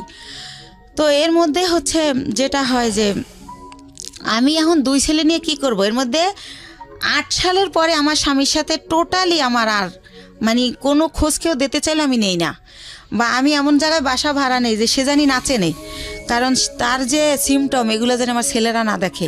আমার ছেলেরা জানি ভালোভাবে মানুষ হয়, আমি ওদেরকে মানুষ করব। তো এইভাবে যখন আমাকে নিঃস্ব করে দেওয়া হয়, দুলাল ভাই সব কিছুই সে আমাকে দেবে বললে নিখোঁজ হয়ে যায়, কিছুই দেয় না। আপনার বিজনেস সমস্তটুকু নিয়ে সে নিখোঁজ, একদম নিখোঁজ। সবকিছু যখন নেওয়া শেষ, যতদিন বাকি ছিল ততদিন আমাকে আশা দিত যে এই তো সামনের মাসে তোরে 7 লাখ টাকা দিতেছি, এইভাবে আশা দিত, তা 3 লাখ টাকা দিতেছি। পরবর্তীতে আর আমার কিছুই দেয় না, সে নাই হয়ে যায়। তো তখন আমি মেন্টালি এতটা ডিজাস্টেড হয়ে যাই, আমি পাগল হয়ে যাই টোটালি। আমি রাস্তায় শুধু হাঁটি। আমি সেই গ্যান্ডারের থেকে বুদ্ধিজীবী শহীদ মিনার যে 34 মাস দুপুরবেলা রোদ্রে আকাশের দিক তাকায় কান্না করি, আর আল্লাহর সাথে কথা বলি, আকাশের সাথে কথা বলি যে আল্লাহ তুমি বিচার করো, আল্লাহ আমার অপরাধটা কি, আমার বাবা মামার দিকে তাকাইলো না, আমি অনেক কষ্ট করে একটা বিজনেস করলাম, একজনের বিশ্বাস করলাম, সে এটা করলো, আমার স্বামী এটা করলো, আমার অপরাধটা কি, মানে এটা আমি কারে জিজ্ঞেস করবো পাই না। তো আমি আকাশের কাছে জিজ্ঞেস করি, আকাশের দিক তাকাই কান্না করি আর বলি। তো এই টাইমটাতে আমি ভাইয়া 3টা মাস আমি শুধু ওর স্যালাইন খেয়ে বেঁচে থাকি। মানে যখন দেখি আমি আর পারি না, তখন একটা স্যালাইন গোলাই আর খাই। আমার ব্যাগে সবসময় পানি থাকে 1/2 লিটার আর স্যালাইন থাকে 4-5টা। তো এভাবে আমি 3টা মাস, আমার মনে আছে, আমি ভাতের আহার গেলতে পারি না। আমার কি হলো, আমার কি হবে, আমি নিঃস্ব হয়ে গেলাম। দুলাল ভাইরে আর আমি খুঁজে পাই না কোনোভাবে, সে নাম্বার চেঞ্জ করে ফেলে। তো যাই হোক, তার বাড়ি ঠিকানা জানতাম, কিন্তু বাড়ি যাই আমি কি করব, কাকে বলবো, এটা সে তো বাড়িতে যায় নাই। তো যাই হোক, এভাবে গেল এই পাঠ। তো তখন আমার তো এই বাচ্চা 2টাকে কিছু করে খাওয়াতে হবে ভাইয়া। তো তখন আমি চিন্তা করলাম, আমি এর আগে ওই যে বড় জমিটা যে কিনলাম, তার পরপরই আবার একটা ছোট জমি কিনি, 5 কাঠার জমি। এটাও আমার এক চাচার থেকে কেনা। তো আমি চিন্তা করলাম যে এই 5 কাঠা জমি বিক্রি করে আমি কিছু একটা করি। তো তখন ওই 5 কাঠা জমি আমি বিক্রি করব। এখন আমি যাকেই ঠিক করি, যেই আমাকে জমিটা কিনবে, যে জমিটা অ্যাডভান্স করতে যায়, তাকে আমার বোন থেরেট দেয়, বড় বোন, যে ওই জমি কিনলে তোর পা ভাঙা, হাতও ভেঙে ফেলবো। লাস্ট পর্যন্ত আমার সৎ কাকা কিনবে, কালকে আমাকে 1 লাখ টাকা দিবে। আজ রাত 12টার সময় আমার কাকার নামে একটা মিথ্যা মামলা দিয়ে তাকে অ্যারেস্ট করানো হয়। তো এটা কেন করানো হয় আমি কোনোভাবে জানতে পারি না। তো একজনের কাছে জিজ্ঞেস করি, আমার বাবা মার কাছে জিজ্ঞেস করলে তারাও বলে না, তারা বলে আমরা জানি না। তো তখন শুনতে পারি যে জমি আমার বোন কিনবে, বাইরে বেচতে দেবে না সেজন্য। তো তখন আমি বাধ্য হয়ে আমার মাকে বলাই যে তাহলে বরাপারে বলো আমার জমিটা কিনতে। তো এর মধ্যে আমি শর্টকাট খুলে একটুখানি বলি, আমার বড় দুলাভাই বাংলাদেশের 20 জন ধনীর একজন, উনি বিশাল বড় লোক। তারপরে আমার ইমিডিয়েট যে ছোট, সে সৌদি আরবে বিজনেস করছে 25 বছরের মতো, সেও অনেক ভালো অবস্থায়। তো এরাও কিন্তু বড় লোক। তো আমার সেজো ভাইটাও মালয়েশিয়াতে ইঞ্জিনিয়ারিং পোস্টে গেছে, উনি সেও অনেক টাকার মালিক, আল্লাহর রহমতে অনেক ভালো পজিশন তার। অথচ এই যে আমি যখন তাদেরকে জানালাম যে এরকম দুলাল আমার সব মেরে পলাই গেছে, এখন আমার মৃত্যু ছাড়া উপায় নাই, আমার ঘরে ভাত নাই, আমার ঘর ভাড়া দেওয়ার মতো টাকা নাই, মানে এগুলো যখন প্রকাশ করলাম, তারা আমাকে খুব অপমানজনক কথাবার্তা বলল সবাই। মানে কোনোভাবে কেউ 5 টাকা দিয়ে আমাকে হেল্প করলো না। তো তারপর আমি ডিসিশন নিলাম জমি বিক্রি করার। এখন আমার বোন জমি কিনবে, কিন্তু সে কিন্তু আমাকে 5,000 টাকা দিয়ে হেল্প করলো না। তো যাই হোক, আমি বাধ্য হয়ে রাজি হলাম তাকে জমিটা দেওয়ার জন্য, মাকে দিয়ে বলালাম। তারপরে আমি গ্রামে গেলাম, তারপরে সে একজনকে দিয়ে জিজ্ঞেস করাইলো আমি জমির দাম কত চাই।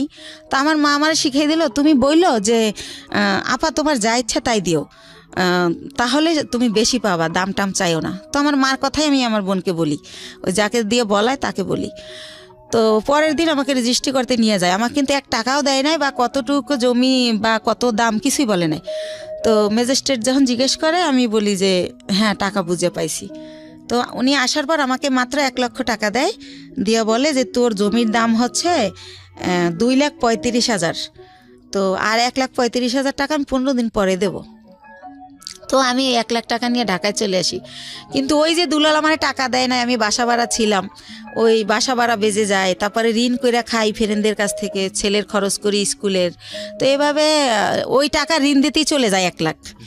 তো তখন আমি ব্যবসা আবার কিভাবে করব? তখন আমি আবার আমার বোনকে বলি, বলতে বলতে আমার মা বলে যে তুমি বাড়িতে আসো। আবার যাই, তখন আমার বোন আবার আমাকে 1 লাখ টাকা দেয়, দিয়ে বলে যে এই 35,000 টাকা বাকি আছে, এইটা তুই চাবি না, ফোন করে কখনো বলবি না, আমার যখন হবে আমি তোরে ফোন করেই বলবো, তখন তোরে দিয়ে দেবো।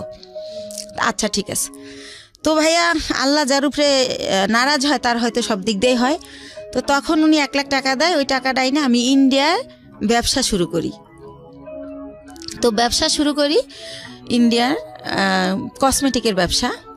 কয়েকজন আপার সাথে পরিচয় হয়, তাদের সাথে যাতায়াত করি, এভাবে চলতেছি। হঠাৎ করে আমার ব্যাক পেন শুরু হয়, আমি উঠতে পারি না, বসতে পারি না, খুব যন্ত্রণা। তো বাংলাদেশে যখন ডাক্তার দেখাই, দেখাতে দেখাতে পরীক্ষা নিরীক্ষার পর যেটা বলে যে আমার একটা কিডনি ড্যামেজ হয়ে গেছে। ওহো। তো একটা কিডনি ড্যামেজ কত হয়ে সালের গেছে। ঘটনা এটা? কত সালের ঘটনা? এটা হচ্ছে 13 সালের ঘটনা। 13 সালের ঘটনা। তো ড্যামেজ, তখন তো আপনার জাহিদের সঙ্গে যোগাযোগ সম্পূর্ণ off। সম্পূর্ণ off। কোথায় আছে কি করছে আমি কিছু কিচ্ছু জানেন না? জানি না। না, তো তখন আমার ড্যামেজ হয়ে গেল। তো আমার আত্মীয় স্বজনকে আমি ব্যাপারটা জানাই, মানুষ দিয়ে জানাই। কিন্তু ভাইয়া কষ্টের কথা হলো আমার এক সৎ ফুফুর ক্যান্সার হয়েছিল, তাকে কেমো দেওয়ার জন্য আমার বোন প্রতি মাসে তার কেমোর খরচটা দিত। কিন্তু বাইরের মানুষের দেয়, যে ওর মেয়ে বিয়ে হয় না, বিয়ে দিয়ে দেয়, যার যা লাগে দেয়। কিন্তু সে আমাকে কোনোভাবে হেল্প করলো না। হেল্প না করলে আমার যে পুঁজিটা ছিল ওইটা দিয়া, আরেকটু বলি, তো বাংলাদেশে বলে ড্যামেজ হয়ে গেছে। তো আমার অনেকে বলে যে ইন্ডিয়ার ডাক্তার ভালো, ইন্ডিয়াতে দেখাও। তো ইন্ডিয়া দেবী সেটি নামের একটা হসপিটাল মুকুন্দপুরে, সেখানে আমি দেখাই। ডক্টর বুজুরিয়া, উনি কিডনি বিশেষজ্ঞ ছিলেন। তো উনি পরীক্ষা নিরীক্ষার পর বলে যে আপনার কিডনি ড্যামেজ হয় নাই, এটা মিথ্যা রিপোর্ট, আপনার কিডনি ছোট হয়ে গেছে, একটা কিডনি একটু ছোট হয়ে গেছে, আপনি বেশ কিছুদিন অনাহারে ছিলেন, খাবার দাবার খাইতেন না, সেই জায়গার থেকে এটা হয়েছে। তো আপনি ঠিকমতো খাবেন, পানি খাবেন, আর প্রস্রাবে ধরলে লেট করবেন না। আর ওষুধ দেয় 3 মাসের। তো 3 মাস ওষুধ খাওয়ার পরে আল্লাহর রহমতে মাত্র 2টা আইটেম ওষুধ দেয়, কিন্তু আমি 3 মাস পর আল্লাহর রহমতে ভালো হয়ে যাই। তো ভালো হয়ে যাই, এরপরে ওই যে 1 লাখ টাকা বাকি থাকে আমার বোনের কাছে, সেই 1 লাখ টাকাও তো আইনা এই যে চিকিৎসার কারণে প্রায় শেষ। তো তখন আমি 35,000 টাকা পাই, ওইটা চাই। ওইটা চাইলে সে একেবারে না করে দেয়, সে বলে আমি টাকাই পাবো না। তখন আপনার কাছে দুটো সন্তান। হ্যাঁ, এবং আমার কাঁধে 2টা সন্তান। ইভেন্ট আমার মা চাইলেই, আমার 2 বছর আগে, মানে আমার ছেলে তো এবার দিল ইন্টার পরীক্ষা। তো ইন্টার যখন ও ফার্স্ট ইয়ারে ভর্তি করে মরে, তো ওই যে আমি অসুস্থ ছিলাম, আমার অনেক অভাব। তো তখন আমি ওরে বলি যে হচ্ছে আমার ছেলেরে ভর্তি করব কলেজে, ভর্তির তোরা হচ্ছে এমনি বলি ডাইরেক্ট যে তোরা তো সবাই জাকাত দেস, নাইলে তোদের জাকাতের টাকা থেকে আমার কিছু টাকা দে, আমার ছেলেটার ভর্তি করি। তো আমার 1 ভাই আর 2 বোনরে বলি। তো তারপর তারা আমার যেটা জানায় যে হাদিসে আছে যারা ব্লাড কালেকশনের, এদেরকে জাকাত দিলে জাকাত কবুল হয় না। এটা আমার জানা মতে এটা একটা ভুল ইনফরমেশন। এটা তো ভুল, জি জি, এটা আমিও জানি এটা ভুল, কিন্তু তারা এটা বলে। যাই হোক, তারপরে আমি যেমনি হোক ছেলেকে ভর্তি করি। তো এভাবে আবার ভর্তি করার পর বই কেনা হয় না দেখে ছেলে কলেজে যায় না, ছোট বোনের বাসায় একটা অনুষ্ঠানে যায়, সেখানে আমার যে ইমিডিয়েট বোনটা ও আসে। তো ওরে বলে যে তুই কলেজ যাওয়া শুরু করছিস? কয় না, আম্মু তো এখন আমার বই কিনে দেয় না, এই জন্য যাই না, যাবো কয়েকদিন পরে। আম্মুর তো অনেক সমস্যা, কি যে করব, মনে হয় কি পড়াশোনার দরকার নেই, একটা জব নিয়ে নিই। তো আমি তো ছোট মানুষ, আমার জব দিব কে? আমার বোন উঠে বলে কি যে তোর মার এত সম্পদ আছে, তোদের কিসের অভাব, সম্পদ বেচা তোর পড়ালেখা কর, তুই বড় হলে চাকরি করবি। তো এত সম্পদ নাই ভাইয়া, মাত্র ওই যে বলছিলাম আপনারা যে 1 বিঘা জমি কিনছিলাম 45,000 টাকায়, ওইটা এখন হয়তো 15-20 লাখ টাকা দাম উঠছে বাইরে, কিন্তু আত্মীয়রা কিনলে আবার দিব অর্ধেক দাম। তো এছাড়া আর নাই। তো এটা বলে আমার ছেলে খুবই কষ্ট পায় তারপর আমার বাসায় এসে বলে যে আমরা যদি না খাইয়ে মারাও যাই বা তুমি যদি বিনা চিকিৎসায় মারা যাও, রাস্তায় আমি ভিক্ষা করব, কিন্তু তোমার পরিবারের কাছে আর কিছু বইলো না। তোমার বোন আমাকে এসে এই কথা বলছে। আমার ছেলে অনেক কষ্ট পাইয়া বলে। তখন আমি বলি থাক, এগুলো মনে থাকবে, তুমি যদি কখনো বড় হও মনে রাখবা যে কে কি করছিল। তো এইভাবে গেল। তো আমার এই হচ্ছে আমার বোনদের অবস্থা। ইভেন্ট তারা কোরবানি দেয়, আমার বড় বোন। এটা সবার জানা উচিত যে আসলে এরকম হয় না কি বোন বা ভাই বা পরিবার। আমার বড় বোন যেহেতু আমার বাবার দেশে অনেক জমি তার কেনা, সে কারণে সে কিছুদিন থাকে বরিশাল, কিছুদিন থাকে ঢাকায়ও তার বাড়ি। তো সে ঢাকায় একটা গরু কোরবানি দেয়, একটা দেয় হচ্ছে আমার বাবার বাড়িতে, একটা দেয় আমার গ্রামের এক কিনারে একটা হাই স্কুলে বিলিয়ে দেয়। অথচ আমি আপন বোন, আমারে কিন্তু 2 কেজি গোশ দেয় না যে আমার বাচ্চারা কি খাবে। বা এই যে গ্রামে বইরা ট্রাক বইরা কাপড় দেয়, কোনো সময় বলে না 2000 টাকা দিলাম তোর 2 ছেলেরে 2টা শার্ট কিনে দিস। কখন এটা তারা করে না, এই হেল্পটু তারা করে না। আমার অনেক কষ্ট। তো এই জন্য তাদের কাছ থেকে আমি একেবারেই দূরে আছি, কথাবার্তা বলি না। আর একটা কথা বলি, 3 বছর আগে একবার ঈদে দেশে গেছি। তো লঞ্চ স্টিমারে আমরা আসি, তো ঈদের সময় খুব ভিড় থাকে, আর ওই সময় কেবিনে অনেক বেশি ভাড়া নেয়, তো একটু কমলে ভিড় আসবো। তা আমি শুনি আমার মা কাজের মেয়েকে বলে, আমার বাড়িতে সবাই কাজের মেয়েরা কাজ করে, আমার মা বোঝে নাই যে আমি পিছনে, কাজের মেয়েকে বলে একটু কষ্ট করে কর, কি করবি। আমি ভাবছি আসছে 2 দিনের জন্য, 15 দিন হয়ে গেছে এখনো যায় না, আল্লাহই জানে কবে যাবে। মানে আপনার মা এটা বলছে? আমার মা বলে আমি 2 ছেলেকে নিয়ে বেড়াতে গেছি সেজন্য। তো আমি যে ভিড়ের জন্য ছেলেকে নিয়ে রিক্স, যদি লঞ্চ ডুবে যায় সেজন্য আসতেছি না। কিন্তু আমার মা কাজের মেয়েকে এই কথা বলে, আমি নিজের কানে শুনি। তো এইটা শোনার পরেই আমি বলি যে রওনা করি, যে আমি বাবা চলো আমরা এখন চলে যাব। তো আমার আব্বু বলে যে এখন তো লঞ্চের টাইমও না, স্টিমার টাইম নেই, কিসে যাবা? তো আমি বলি আমি বাসে যাবো। বাসের টিকিট আগে কাটতে হয়। আমি কই হাইটা যাবো ঢাকা। তো যাই হোক, আমার আব্বা আটকায় যে কাল সকালে যাও। তো পরের দিন আর কি ঢাকা চলে আসি। তো যাই হোক এইভাবে গেল। এখন যেটা আসি সেটা হচ্ছে, আমি তো তারপরে কি করব, আমার ওইভাবে আমি কিছু এনজিও থেকে ওই যে লোন দেয় আর কি, ওই এনজিও থেকে আশা বেরাক, ওইখান থেকে। এর মধ্যে আপনার হাজবেন্ডের সাথে কোনো যোগাযোগ নাই? একদম পুরো কোনো যোগাযোগ নেই। ওকে। বা সে যে তার যে বাচ্চা আছে তার খবরও সে নেয় না, কোনোভাবেই না। তো আমি লোন তুলে তো ব্যবসা শুরু করি, কসমেটিক্সের ব্যবসা ইন্ডিয়া থেকে আইনা দোকানে দোকানে দেই, কিছু লাভ থাকে, ভালোই থাকে, চলতে পারি বাচ্চাদের নিয়ে। তো এভাবে এই ব্যবসা করতে থাকি। তো একা একা মাসে একবার ছেলেকে নিয়ে যাই, একবার আমি একা যাই, যেহেতু ছেলে পড়াশোনা করে, ছেলের তো সবসময় নেওয়া যায় না। তো এভাবে চলতেছি ভাইয়া, লোন টোন তুলে ব্যবসা করতেছি। তো এর মাঝে আবার কি হয়, আমার অনেক আগে আমার পায়ে একটা প্রবলেম হয়েছিল, কেউ একজন আমাকে মেরে এই গিটটা লড়াই দিছিল পায়ের। তো তখন ভালো হয়ে গেছিলাম। তো সেটা হচ্ছে কে একজনকে আমি নামই বলি, ওই যে আমার ভাই, যখন আমি তার একটু গালাগালি করছিলাম যে আপনি আমার টাকা দিয়ে ফ্ল্যাট কিনছেন আর আমার এখন ভিক্ষা করতে হবে, আমার কিচ্ছু নাই, আমি বাচ্চাদের নিয়ে কোথায় দাঁড়াবো। তো তখন সে আমারে খুব বাজেভাবে বকে, তখন আমিও তারে একটু রাব বিহেভ করি, তখন সে আমারে মারে, আমারে চেহার দিয়ে বাড়ি দিতে নেয়। তখন আমি পড়ে যাই, পড়ে গেলে আমার পাও ধরে মোচড় দেয়, তখন আমার এই গিটটা সরে যায়। তো তখন আমি অনেক কান্না করি, আমার ছেলে খুব চিৎকার করে কান্না করে। আমার ছেলেকে আমি এত আদর করি, মানে কি বলবো, আর আমার ছেলে ওরকম। তখন বলে বাবা তোমার আম্মু নাটক করতেছে, অত ব্যথা পায় নাই। তখনও বলে না মামা, আমার আম্মু সত্যি ব্যথা পাইছে, ও খুব কান্না করে। তারপর আমার সুমানা হসপিটালে নিয়ে গেলে ডক্টর জিজ্ঞেস করে এটা কিভাবে হলো। তখন আমারে মাপ চায়, দূরে থেকে হাত দিয়া, যে বলিস না, মাপ চায়। তো তখন আমি কি বলবো, তখন আমি ব্যাপারটা না বলে তো ডক্টর বুঝবে না। তখন আমি বলি কি আমার হাজবেন্ড আমাকে এভাবে মারছে, আসলে তো হাজবেন্ড না, হাজবেন্ডের সাথে আমার যোগাযোগই নেই। তো এইভাবে ওই ব্যথাটা ভাইয়া হঠাৎ করে, যেহেতু ইন্ডিয়া যাতায়াত তো জানেন, অনেক ঘন্টা বাসে বসে থাকতে হয়, তো অনেক ঘন্টা বসে আবার আসতে হয়, সে কারণে কি না হঠাৎ করে আমার ওই বাম পাটা আবার প্রচণ্ড ব্যথা। তো আমার ছেলে আমাকে নিয়ে সরর দিতে গেল, ইয়াতে গেল, পঙ্গুতে গেল। তো তারা আবার রেফার করলো নিউরোলজি হসপিটালে। জি। তো নিউরোলজিতে আমাকে বললো এমআরআই করতে হবে। তো এমআরআই ওইখানে সরকারি এমআরআইতে ফি কম, কিন্তু 15 দিন পরে সিরিয়াল পরে। তো এই 15 দিন তো আমি সহ্য করতে পারবো না, আর আমি বেকার থাকলে আমার বাচ্চারা কি খাবে। তখন আমি বেসরকারি ইয়াতে পপুলারে যাই, ওই পপুলারে আমার থেকে 13,000 টাকা নেয় এই টেস্টটার জন্য। তো এভাবে আমি টেস্টটা করার পরে তারা বলে যে আমার ওই যে পুরানা যে মোচড় দিছিল সেইখানকার একটা আঘাত আছে রগে, ওই কারণে আমার এই প্রবলেমটা হয়। তো বইলা দেয় যে আমার হচ্ছে একেবারে 6 মাস বেড রেস্ট, সোজা হয়ে শুয়ে থাকতে হবে। আমি যদি সোজা হয়ে শুয়ে না থাকি তাহলে আমার এই রগের প্রবলেম যাবে না। তো এভাবে ইঞ্জেকশন দেয়, ওষুধ দেয়, কমে না, বলার পর এইটা বলে। তা আমি এতদিন যদি শুয়ে থাকি আমার বাচ্চারা কি খাবে, আমি ঘর ভাড়া দেবো কি দিয়া?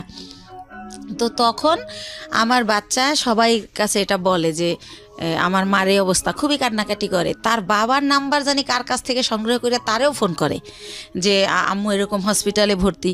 তো কোনো জায়গা থেকে কেউই আসে না, আল্লাহর রহমতে কেউই হেল্প করে না।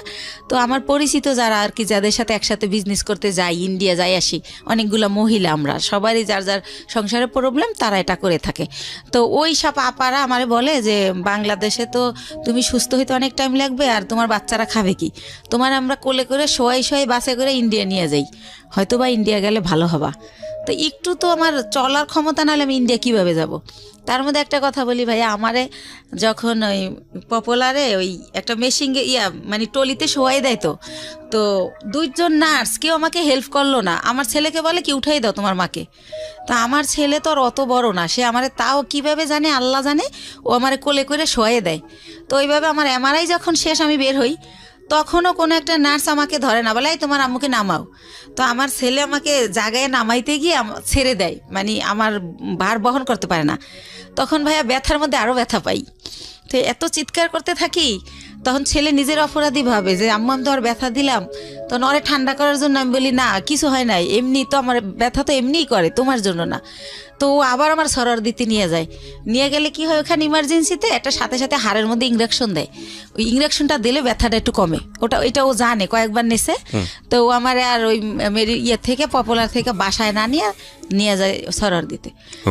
তো ওই দিন এইভাবে যাওয়ার সময় যাই, যে সিএনজিটা দিয়ে নিয়ে যায়, তো ওই সিএনজি ড্রাইভারকে আমার ছেলে বলে, যেহেতু আমার ছেলে ছোট মানুষ, আমার বাসা থাকে তখন লেক সিটি হাউজিংয়ে, এবলক রোড নাম্বার 1, ওই বাড়িতে থাকি। তো বলে কি যে আঙ্কেল আপনার গাড়ি কোন দিকের? তো বলে এই যে মোহাম্মদপুর 3 রাস্তার। তো বলে কি যে আম্মুরে তো প্রতিদিন সন্ধ্যায় ইঞ্জেকশন দিতে নিয়ে যেতে হয়, নিউরোলজিতে অথবা সরার দিতে। প্রতিদিনই মানে কয় ঘন্টা পরে জানি আমার ব্যথাটা বেড়ে যায়, আমার এটা মনে নাই। তখন বলে যে আপনি যদি নাম্বার দিয়ে যেতেন, ফোন দিলে আপনি এসে একটু নিয়ে যেতেন আমাদের, নাইলে আমি আম্মুরে রাইখা গাড়ি আনতে যাই, ড্রাইভাররা ভিতরে আসতে চায় না। তো এইভাবে ওই আমার ছেলেই নাম্বারটা নেয় ওই ড্রাইভারের। তো তারপরে পরের দিন হচ্ছে আমার নিউরোলজিতে ওই যে রিপোর্ট নিয়ে যেতে হবে এমআরআই, যে আমার কি পজিশন দেখাইতে। তো উনি ফোন করে, আমার ছেলে আসে। তো যাই, তো গেলে কি হয়েছে, সরকারি তো সিরিয়াল থাকবেই। তো আমার ছেলে বলে আঙ্কেল আপনি কি একটু ওয়েট করে আমাদের নিয়ে যাবেন আবার বাসায়? ঠিক আছে বাবা নিয়ে যাব। তো উনি বসে, তো দেখি আধা ঘন্টা, তারপর আমার সামনে আরও 5 জন। তো আমি ফোন দিয়ে বলি যে ভাইয়া আপনি চলে যান, আমার অনেক লেট হবে। তো উনি বলে যে না আমি বসি, আপনি আবার পরে সিএনজি কোথায় পাবেন, তাছাড়া তো আমি আপনার সবসময় নিই। উনি ইচ্ছা করেই থাকে। তারপরে হচ্ছে এই লোকটা কি করে যে বসে থাকে। তো আমার যখন সব কাজ শেষ আমি আসি, তো আমি তো হুইল চেয়ারে থাকি, তখন আমি পায়ে হাঁটতে পারি না ভাইয়া, হুইল চেয়ারে আসি ওই গাড়ি পর্যন্ত। এখন ওই গাড়ি পর্যন্ত হুইল চেয়ার নামানো যাবে না, সিঁড়ি। তো সেজন্য আমার ছেলে তো আমার কোলে করেও নিতে পারতেছে না। তো আমার ছেলে বললো আঙ্কেল আপনি একটু আমার আম্মুর এক সাইড দিয়ে হাত ধরেন, আমি এক সাইড দিয়ে ধরি। তো এইভাবে আমার নিল। তা আমার বাসায় যখন নামাই দিল, আমি চিন্তা করলাম লোকটা প্রায় 1-1.5 ঘন্টা বসে আসিল। তো উনি তো এতক্ষণে অনেক টাকা মারতে পারতো। এমনি ওনার আমার যাতায়াত ভাড়া হয় 400 টাকা নিউরোলজি থেকে আমার বাসা যেহেতু মোহাম্মদপুরে। তো আমি ওনার একটা 1000 টাকার নোট দেই, সন্ধ্যায় ইঞ্জেকশন দিতে হবে। তো সে কারণে প্রতিদিন সন্ধ্যায় উনি আসে, এসে আমার নিয়ে যায়, এই সিএনজিওয়ালা। এর মধ্যে ভাইয়া বলে রাখি আমার ছেলের হচ্ছে ইন্টারের টেস্ট পরীক্ষা। তো সে কারণে কি হয়, ছেলের যে টাইমে আমি আর ইঞ্জেকশন দিতে যাই ওই টাইমে ছেলের স্যার আসে। তো ছেলে উঠাই দেয় যে আঙ্কেল তো দিয়েই যাবে, যেহেতু আঙ্কেল বাসা চেনে। তো এইভাবে উনি আমার দিয়ে যায় নিয়ে যায় বিনামে আমি ভাড়া দেই। তো এইভাবে হয়। তো যখন একটু আমি মোটামুটি দাঁড়াতে পারি, তখন ওই আমার ওই যে আপারা যাগোর সাথে ইন্ডিয়া যাই, তাদের সাথে আমি ইন্ডিয়া চলে যাই ওখানে আবার ডাক্তার দেখাই অর্থোপেডিক। ওনারা আমার কিছু দেয়, ওইখানে থেরাপি দেয়, তারপরে মেডিসিন দেয়। তো মোটামুটি আল্লাহর রহমতে আমি যাই, কিন্তু হুইল চেয়ারে বলতে গেলে আসার সময় আমি হাইটে আসতে পারি। এভাবে আমি ভালোভাবে বাসায় আসি। তো উনি এখন তার আমি ইঞ্জেকশন দিতে যাই না, কিন্তু উনি এমনি ফোন দেয়, আপা কেমন আছেন, কই কি করেন, এরকম এরকম ফোন টোন দিতে থাকে। তো আমার যেহেতু অনেক ওইখান থেকে আমার মাল নিয়ে আসতে হয়, সেই মালগুলো আমার ভাইয়া মার্কেটে পৌঁছাতে হয়। জি, পলোয়ালে, আপনার খদ্দর বাজার, এনএসকো টাওয়ার। কি ধরনের প্রোডাক্ট নিয়ে আসতেন? শ্যাম্পু, সেন্ট, সোনো, এগুলো সাবান। দিয়ে আপনার সংসার চলতো, মানে এই বিজনেস করেই? জি জি জি, এইটা দিয়েই আমি চলি। তারপরে ভাইয়া ওই মালগুলো তো আবার পৌঁছাতে হয়, তো ওনারাই আমি ফোন দেই ইন্ডিয়া থেকে এসে ওই মাল দেওয়ার জন্য। তো তারপরে এইভাবে ওনার গাড়িতেই এই মার্কেটেটা দেই, উনি ওয়েট করে, আবার ওই মার্কেটে যাই, উনি ওয়েট করে। তো এইভাবে পরবর্তীতে যখন আবার আমি ইন্ডিয়া যাই, তো যেহেতু ওখানে যাওয়ার পর ওই যে পায়েরটা যে আগের বার দেখাই আসলাম, তো ডক্টর বলে যে হচ্ছে কি ওই ওখানকার ডক্টরদের ব্যবহার এত সুন্দর। তো আমার এই মা করে কথা বলে যে মা আপনার কি এখন কি অবস্থা, কি জানতে চাই বলি। তারপর বলে মা আপনি 3টা দিন এবার এখানে থাকেন, 3 দিন যদি আপনার থেরাপিটা দেওয়া হয় এখানে, তাহলে আপনি 100% সুস্থ হয়ে যাবেন। আর যেহেতু আমি বলছি যে আমি এই কাজ করে খাই, তো যেহেতু আপনি একটা কাজ করে খান, তাহলে আপনি লেন্থি নেওয়ার দরকার নেই। তো সে কারণে আমি ওই থেরাপির জন্য 3 দিন যে থাকবো, সেই 3 দিন আবার আজকাল পর সেরকম না ভাইয়া, গ্যাপ দিয়ে।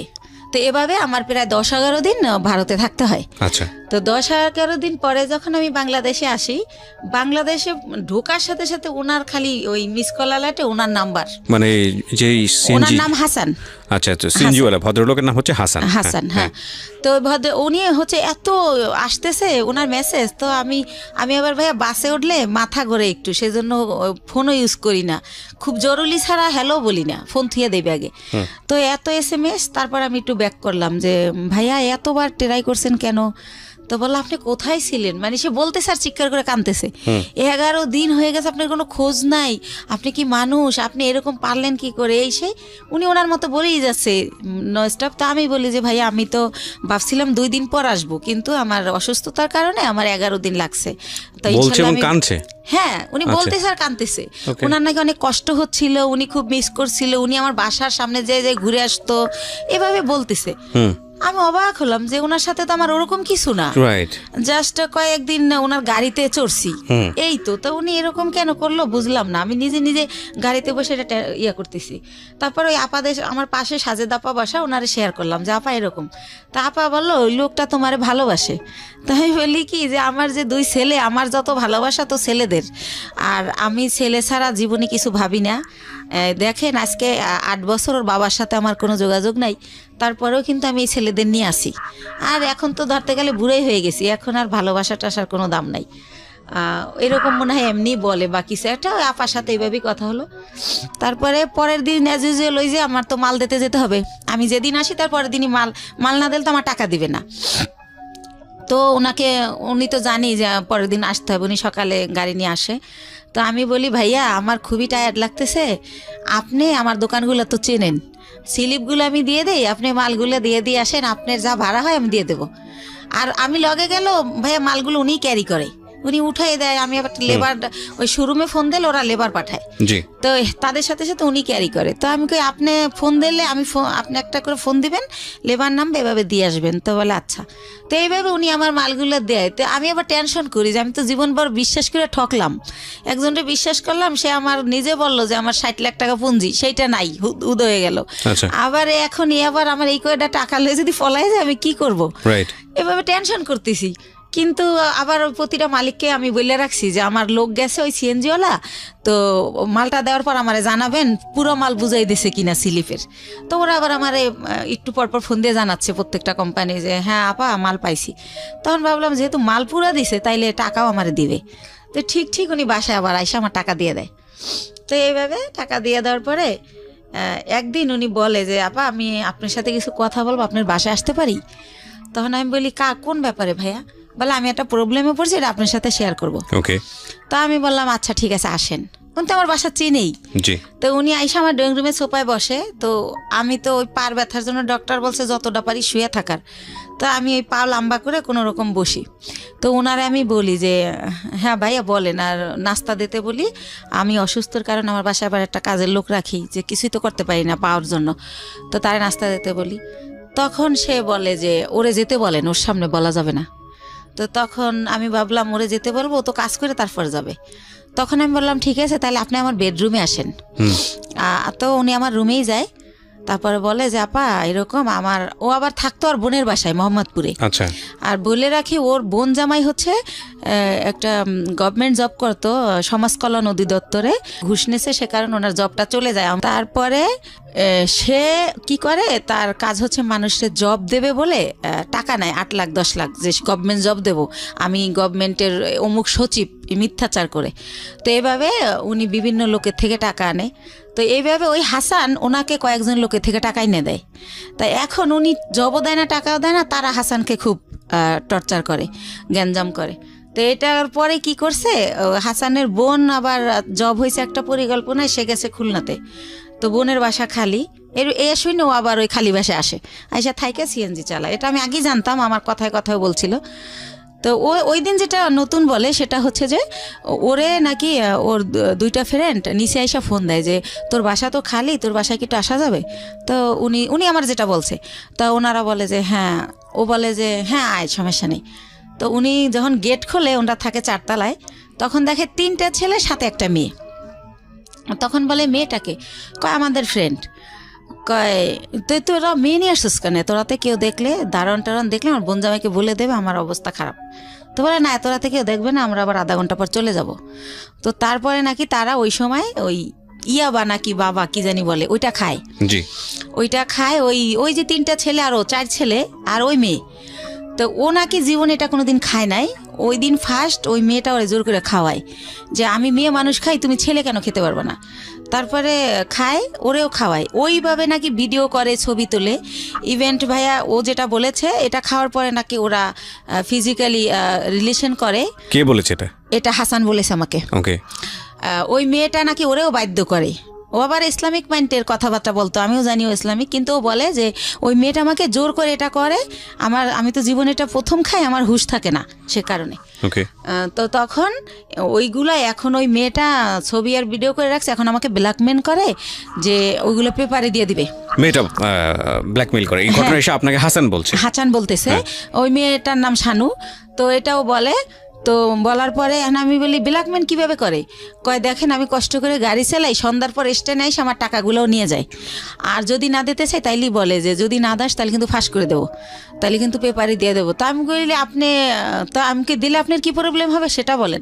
কয় প্রবলেম হবে, আমি বাবা আমার একমাত্র ছেলে, আমার বাবা মা মরেই যাবে, আমার বাবা অপারেশন হয়েছে কয়েকদিন আগে, আমার মা হাই প্রেশারের রুগী। তো আমি বলি আপনি বাবা মার সাথে শেয়ার করেন বিষয়টা, যে আমি এরকম পরিস্থিতির শিকার, শেয়ার করলে তারাই আপনার ভালো বুদ্ধি দিতে পারবে আমার চেয়ে। রাইট। তারপর বলেন না এটা তো বলাই যাবে না, আমার মা শুনলে স্টক করবে, সে এরকম। তা আমি বলি কি করব আমি? তো আমি ওনারে বুদ্ধি দেই যে আপনি এখন থেকে আর টাকাও দিয়েন না, আর ওইখানে যাইন না, কয়দিন গাড়িও চালাইন না, যাতে মেয়েটা আপনার খুঁজে না পায়। তো আমি কই ঠিক আছে, অনেক চিন্তা ভাবনা করে যে আপনি মেয়েটার নাম্বার দেন। তো মেয়েটার সাথে আমি অনেক কথা বলি, ভয়টায় দেখাই যে আমি হচ্ছে ইয়াতে চাকরি করি, পুলিশ ডিপার্টমেন্টে। হ্যাঁ, তুমি এটা করো, এমনি তো ইয়াবা খাও তো আইনত নিষিদ্ধ, তারপর তুমি মেয়ে মানুষ, তারপর যেহেতু তুমি খাও তাহলে তুমি এটা ব্যবসাও করো, তোমার জেল হয়ে যাবে, এটা এইসব কয়ে ওরে ভয় দেখাই আর কি, যাতে করে ওরেও ব্ল্যাকমেল না করে ওর কারণে। তো আবার একটু পরপর ফোন দেয়, আপা শানুরে ফোন দিছিলেন, আপা কি বলছে, এরকম বলতে বলতে তো ওই রিলেটেড হইতে গিয়ে ওর সাথে আরও বেশি কথা হয়ে যায়। তো একটা সময় সে হচ্ছে বলে যে দেখেন ও যেভাবে পারে ও আমার বিয়ে করবে যে কোনো জায়গায় ধইরা, কিন্তু দেখেন এরকম একটা মেয়েকে কি বিয়ে করা যায়, যাকে নিজের চোখে দেখছি যে অন্য ছেলেদের সাথে এরকম করছে, এটা তো বিয়ে করা যায় না। তা আমি যদি কারো বিয়ে করি তাহলে ও আমার ছেড়ে দেবে, জানবে আমার বউ আছে, আমাকে আর ডিস্টার্ব করবে না। তা আমি বলি তা আপনার বাবা মা এখন কোথায়? কয় ওনারা তো দেশে, কয়দিন পর ঢাকায় আসবে, আমাকে আসলে বলবেন জানি আপনার বিয়ে করাই দেয়। তো এইভাবে গেল। উনি কি বলছে ওনার ফ্যামিলিতে আমি জানি না। ওনার বোন আমাকে ফোন দেয়, দিয়ে পরিচয় দেয় আমি হাসানের বোন, ওনার মা আমাকে ফোন দেয়, ওনার বোন জামাই আমাকে ফোন দেয়। তো এইভাবে কথা বলে সবাই, বলতে বলতে আমাকে সবাই দেখতে চায়। তো দেখতে চায় কি উদ্দেশ্যে আমি জানি না। তার বাবা আমাকে বলে মা তোমার অনেক গল্প শুনছি, তুমি আমার ছেলেটার নতুন জীবন দিছো, এই সেই, আমার ছেলেটা বখাট হয়ে গেছিলো, নষ্ট হয়ে গেছিলো, খারাপ মানুষের সাথে চলতো, নেশা করতো, এখন কিছু করে না, ভালো হয়ে গেছে শুধু তোমার জন্য। তো এরকম বলেন। আমি বলি আপনারা তো আমার আসলটা জানেন না, ও হয়তো আপনার আসলটা বলে নাই, কারণ আমার মনে হয়েছে ও হয়তো বলছে আমি আনম্যারিড মেয়ে বা এরকম কিছু, এটা আমি গেস করে এটা বলি। তারপর আমি বলি যে আমার অনেক প্রশংসা তারা করে। আমি বলি আমি দেখতে অনেক পচা, আমার প্রশংসা করেন না, আমার দেখলে আপনার ভাল লাগবে না, এখন যেমন পাগল এই দেখার রুচি থাকবে না। তো একটা সময় এত রিকোয়েস্ট করে, তখন যাই। যাওয়ার পরে দেখি যে সবার সাথে দেখা হয়, কথা হয়, তারা আমার অনেক পছন্দ করে বলে। তারপর আমি চলে আসি। আসার পরে পরের দিন ওর মা আমাকে ফোন দিয়ে বলে যে আমার ছেলে তো তোমাকে পছন্দ করে, বিয়ে করতে চায়। ওকে, এটা ওর মা যখন বলে, আমি ভাইয়া একদম কি বলে গাছে থেকে পড়ি যে কি বলে এটা। তখন আমি বলি যে ওর মারে আবার আমি মাই বলি যখন ওদের বাসায় যাই, যেহেতু ও বলে পরিচয় দেশে বন্টন করে। তো বলি যে মা আপনি এটা কী বলেন, আমি হচ্ছে আমার বেবি আছে, আমি বিবাহিত। আমি ওর কিন্তু 2টা বিয়ে, এটা আমি আগে জানতাম না, এটা পরে বের হয়েছে আমার বিয়ের পরে। আর আপনার ছেলে তো আনমেরিড, আপনি একটা আনমেরিড মেয়ে বিয়ে করাবেন, আমাকে কেন? তো এটা বলার পরে বলে দেখো মা, আমার ছেলে আমাকে তোমার ব্যাপারে সবই খুইলা বলছে, কিন্তু আমার ছেলে যেহেতু সংসার করবে, ছেলে যেহেতু তোমাকে ভালোবাসে, আমাদের আপত্তি তো থাকার কথা না, আর তোমারও আপত্তি থাকার কথা না, কারণ ও তো দেখছে তোমার 2টা ছেলে আছে, ও তোমার বাসায় যাতায়াত করে, এতদিন ধরে তোমার সাথে পরিচয়, তুমিও তারে দেখছো, অসুবিধা কোথায়? তো এরকম করতে করতে আমি রাজি হই না, কিন্তু সে ওই গানই বাজায় যে আমার কাছে হাজারো বার ফোন দেয়, আমি কই কী করি, কী খাইছি, তাই ঘুমাইছি কিনা, তো নাস্তা করছি কিনা, এভাবে ফোন দিতে থাকে। তার মধ্যে আমি আবার ইন্ডিয়া চলে যাই, সে আবার ওরকম তোমার পাশে কে বসছে, ছেলে মানুষ বসছে না মেয়ে মানুষ বসছে, এরকম মানে এভাবেই করে। তো হোটেলে বিয়েটা করলেন না করার আগে অবস্থা? বিয়ে করি নাই, তখনই এরকম এইভাবে মানে সে এত কেয়ার করে, মনে হয় যে আমি হেঁটে গেলে সে ব্যথা পায়, এরকম একটা ভাব। হ্যাঁ, তারপরে হচ্ছে টিকিট কাটছি, গাড়ি 2:30টায় ছাড়বে, হয়তো বা 1:15 টিকিট কাটলাম, তো খেতে গেলে তো আর গাড়ি ফেল করব, তো টিকিট কাটছি, ফোন দিতেই থাকতো। তো বলতাম যে খাওয়ার টাইম নেই, হচ্ছে জুস কিনে উঠছি, তো বলতো ইয়ারে সুপারভাইজারে বলো 10 মিনিট লেট করতে, খাইয়া গাড়িতে ওঠো, না খাই উঠবা কেন, ঢাকা আসতে রাত 12টা বাজে। তখন আমি চিন্তা করলাম যে আমার ছেলে যেহেতু বড় হয়েছে, তো এই ব্যাপারটা আমার ছেলে খারাপভাবে নেবে, বা আমার ছেলে আমার ঘৃণা করবে, ছেলে আমার খারাপ ভাববে। তো আমার ছেলেকে না আমি একদিন বলি যে বাবা এরকম এরকম ব্যাপার। তো আমার ভাগ্নে আছে ইমরান, বড় বোনের ছেলে, ওর কাছে বলি, আমার বোনের মেয়ের কাছে বলি। তো বলার পরে বলতেছে যে একটা মেয়ের বিয়ে, স্বামী, সংসার যে একটা জিনিস, আপনার তো সেটা হয় নাই, আমরা তো সবই জানি। তো যেহেতু তার সে একা কইলে আমরা নিষেধ করতাম। আমার ভাগ্নিকে বিয়ে হয়ে গেছে, এরকম বড় ওরা বিয়ে হয়েছে, বাচ্চা হয়েছে, এক ভাগ্নির হচ্ছে ছেলে হয়েছে। তো বলতেছে যে যেহেতু তার বাবা মাও আপনারা নিতে চাইতে, তো আপনার খুশি হওয়ার কথা।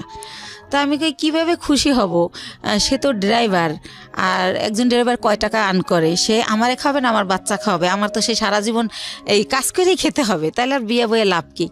তো একটা সময় এভাবে বলিও, নিজে ওদেরকে অ্যান্সার করি, কিন্তু আবার সে যখন কথা বলে খুব ভালো ভালো সুন্দর সুন্দর করে, তখন আবার তার জন্য আমার মায়া লাগে। তো এরকম করতে করতে একটা সময় চিন্তা করলাম যে টুকটাক করে বাসা আসে, ছেলে ব্যাপারটা খারাপভাবে নিবে। তো ছেলেরে ভাগ্নেরে দিয়ে ছেলেরে জিজ্ঞেস করাইলাম, ভাগ্নে বললো যে না আমার ছেলে রাজি। আমি সরাসরি জিজ্ঞেস করলাম না লজ্জায়। তো তারপরে আমরা বিয়ে করে ফেললাম। বিয়ে করলাম হচ্ছে ভাইয়া এই যে মার্চ মাস গেল, এর আগের মার্চের 13 তারিখে। তো বিয়ে করলাম বলতে এভাবে বিয়ে করার পরে সে আমার বাসায় থাকা শুরু করলো।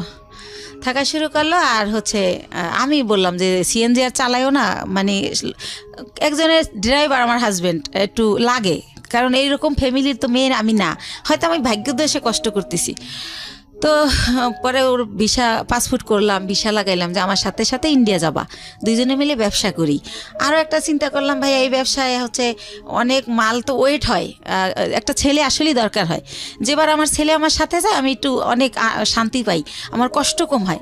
ছেলে না গেলে 4-5টা ব্যাগ আমার যদি লেবার না পাই আমার ক্যারি করতে হয়, অনেক কষ্ট হয়। তো সব কিছু মিলে টিলে ভাবলাম যে ঠিক আছে, ওর ফ্যামিলিও ছোট, 1 ভাই 1 বোন, বোনেরও বিয়ে হয়ে গেছে, বাবা মাই তো আছে, ঝামেলা নাই, করে ফেলি। তো এইভাবে যাই হোক বিয়েটা হলো, খুব ভালো, শ্বশুর শাশুড়ি খুব ভালোবাসে। তো এরপরে রোজা চলে আসলো, ঈদের সময় আমি শ্বশুর শাশুড়ি সবার জন্য গিফট টিফট কিনলাম। শাশুড়ি আবার বলে বলে দিল তার বোনের ছেলে, বোনের মেয়ে, তাদের যত আত্মীয় আছে সবার জন্য কিনতে, বাস কিনলাম, তো দিলাম।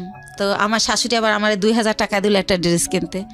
আর আমার হাজব্যান্ড এর মধ্যে ভিসা পাসপোর্টের কাজ চলতেছে, সে আর যায় না এতদিনে ইন্ডিয়া, তারে সব কিছু দিলাম। প্রতিদিন তারে 500-1000 টাকা পকেট খরচ দিচ্ছি, মানে দিয়ে রাখতেছি, যখন শেষ আবার দিচ্ছি, এরকম এভাবে চলতেছে। তো তারপর আমি আরও একবার গেলাম একা। তো এর পরের বার সে আমার সাথে গেল। তো জি। যেহেতু সে আমার সাথে গেল, এখন যদি ভাইয়া যেখানে ব্যবসা করি সবাই আমাকে অনেক রেসপেক্ট করে। এখন যেহেতু তার ছবি আছে আমার কাছে, আপনারা চাইলে দেখতে পারেন। কাবিনটাও আমি নিয়ে আসছি, চাইলে Okay. দেখতে পারেন। 20 লক্ষ টাকার কাবিন করা হয়েছে আমাদের বিয়ের যে খরচটা ওটাও আমি দিছি, কারণ ওর তো টাকা ছিল না। তো ওর মাই শিখাই দিছিল যে 20 লক্ষ টাকার কাবিন করবা, না হলেও যদি পরে আবার কেউ বিয়ে টিয়া করে কম টাকার কাবিন থাকলে বেশি হলে আর করতে সাহস পাবে না। তো এইসব দেখে না মনে হয়তো ওর মা বাবা ওর চেয়ে আমার বেশি ভালোবাসে। আর যেহেতু আমি ছোটোবেলা থেকে ভালোবাসার খুব অভাবী ছিলাম, ওদের ভালোবাসাগুলো পেয়ে না আমি এত হ্যাপি হয়েছিলাম বলার মতো না। তো এইভাবে চলতে থাকে। এর মধ্যে আমার শাশুড়ি আমারে বলে যে গত বছর অক্টোবরে যে শাহনাজের তো বিয়ে হয়েছে 5 বছর, তো ভদ্রলোকের আবার আগের ঘরে বউ বাচ্চা আছে, আমার ননদরে বিয়ে করে হচ্ছে অন্যভাবে, যাই হোক সেটা আমি বলবো না। তো যাই হোক, পরে বলে যে ওর তো অনুষ্ঠান করা হয় না, দেশের কেউ জানে না, তো এবার ডিসেম্বরে তোমার আর ওর অনুষ্ঠান একসাথে করবো আমরা। ডিসেম্বরের 26 তারিখে ডেট করছে। তো আমি বললাম আচ্ছা ঠিক আছে। আমার শরম, আমি আবার এটা বললাম যে মা আমারটা করেন না, শাহনাজেরটা করেন, যা যা করার আমি করব, টাকা পয়সা যা লাগে আমি দেবো, কিন্তু আমারটা করেন না, আমার লজ্জা লাগে। আচ্ছা। তো এটা আমি বলার পরে উনি হচ্ছে অনুষ্ঠান, তখন কি আপনার মানে জাহিদ তো আগের হাজবেন্ডের নাম, হ্যাঁ ওর সাথে কি ডিভোর্স হয়ে গেছে না, নাকি? জাহেদকে ওইটা আমি বলি না ভাইয়া, জাহেদকে আমি 14 সালে ডিভোর্স দিই। 14 সালে ডিভোর্স দিয়ে হ্যাঁ, দিয়েছেন। ডিভোর্স আচ্ছা এর জন্য দেই যে আবার কখন হুট করে আইসা চলে দাবি আসে। করে, আচ্ছা সেজন্য ওকে আমি 14 সালে ওরে ডিভোর্স দিয়ে দিই। ওকে। তো ও কি করে যে এভাবে বলে, তো বলার পরে লিস্ট আসতে থাকে, যেহেতু বিয়ে করা গ্রামে অনুষ্ঠান করবে, এটা লাগবে সেটা লাগবে। তো আমি যখন ইন্ডিয়া যাই আমার ননদ ফোন করে বলে যে আমার জন্য লেহেঙ্গা আনবা, আমি বিয়ের দিন পরবো। তো তার জন্য আমি অনেক সুন্দর দেখে একটা 12,000 টাকায় লেহেঙ্গা কিনে নিয়ে আসি। তারপরে যা যা বলে মোটামুটি, এবার আমার শাশুড়ি আমার লিস্ট দেয় যে আমার দাদি শাশুড়ি, আমার নানি শাশুড়ি, আমার মামা শ্বশুরের শাশুড়ি, সবার জন্য কাপড় কিনতে বলে। এটা কি তাদের এলাকার নিয়ম কিনা আমি জানি না, আমাকে কিনতে বলে, তো তাও আমি কিনি। আর এর মধ্যে ভাইয়া একটা কথা বলে রাখি, হাসান আমার বাসায় যখন যায়, জি। সিএনজির যে কালারের জানেন তো ড্রেস, তো ওই কালারের একটা প্যান্ট থাকে নর্মাল, জি। আর ওই সিএনজির একটা শার্ট, এইটা পরে কিন্তু আমার বাসায় যায়। কিন্তু এর মধ্যে ওরে আমি অনেক প্যান্ট শার্ট, অনেক ঘড়ি, যা বলেন মানে সুন্দর দেখানোর জন্য যা যা প্রয়োজনীয়, কমপ্লিট স্যুট শু, মানে ওর পুরো গেট আপ টেট আপ আমি চেঞ্জ করে ফেলি। তো ওর বোন দেখে বলে আল্লাহ রে, আমার ভাইয়ারে তো রাজপুত্র বানাই ফেলাইছে আমার ভাইয়ারে এত সুন্দর লাগে, তা আগে বুঝতাম না, এভাবে সবাই বলে। তো এইভাবে চলতে থাকে। আর আমি তো ভাইয়া কষ্ট করি ঠিক আছে, কিন্তু আমার ছেলেরা তো ওইভাবে বড় হয় নাই। তো আমি ভালো বাসায় থাকি, আমার বাসায় 2টা দারোয়ান, আমার ওরকম ফ্ল্যাটে আমি থাকি হাইফাইভাবে। তো ফ্ল্যাটে যেহেতু যে বাসায় উনি এভাবে যাওয়ার পরে তারা তো সন্দেহ করবে যে এই পুরুষটা এর বাসায় ঢোকে কেন, আমার নেগেটিভভাবে নিবে। তো তাদেরকে আমি পরে বলে দেই যে ভাইয়া ওকে আমি বিয়ে করে ফেলছি, এরকম হয়। আবার আমি যখন ইন্ডিয়াও নিয়ে যাই দেখি কানাকানি করে মালিক কর্মচারীরা যে একে, কারণ আগে তো আমি যেতাম, আমার সাথে আমার ছেলে যেত, তখন যদি তো ভাবে যে আপনার ছেলের বয়স কত ছিল যখন ওই ভদ্রলোককে বিয়ে করলেন হাসানকে? এই তো 1.5 বছর আগে, আমার ছেলের তো 2001-এ জন্ম, 18 চলে। তো ওরা রাজি ছিল বিষয়টা নিয়ে? হ্যাঁ রাজি ছিল, যে হাসানকে তারা বাবা হিসেবে নিতে চাচ্ছে বা এরকম? বাবা বলে না, আঙ্কেল ডাকে, কিন্তু আপনার হাজবেন্ড হিসেবে অনুমতি দিছে। আচ্ছা ঠিক আছে ওকে। তো কি করে না, অনুমতি না দিলে তো আমি করতেই পারতাম না, করতামই না, সত্য কথা যেটা, আমার সন্তান সবার আগে। তো তারপরে আমি দেখি ওরা কানাখোসা করে, তখন আমি ভাবি যে আমার সম্মানটা তো নষ্ট হয়ে যাবে।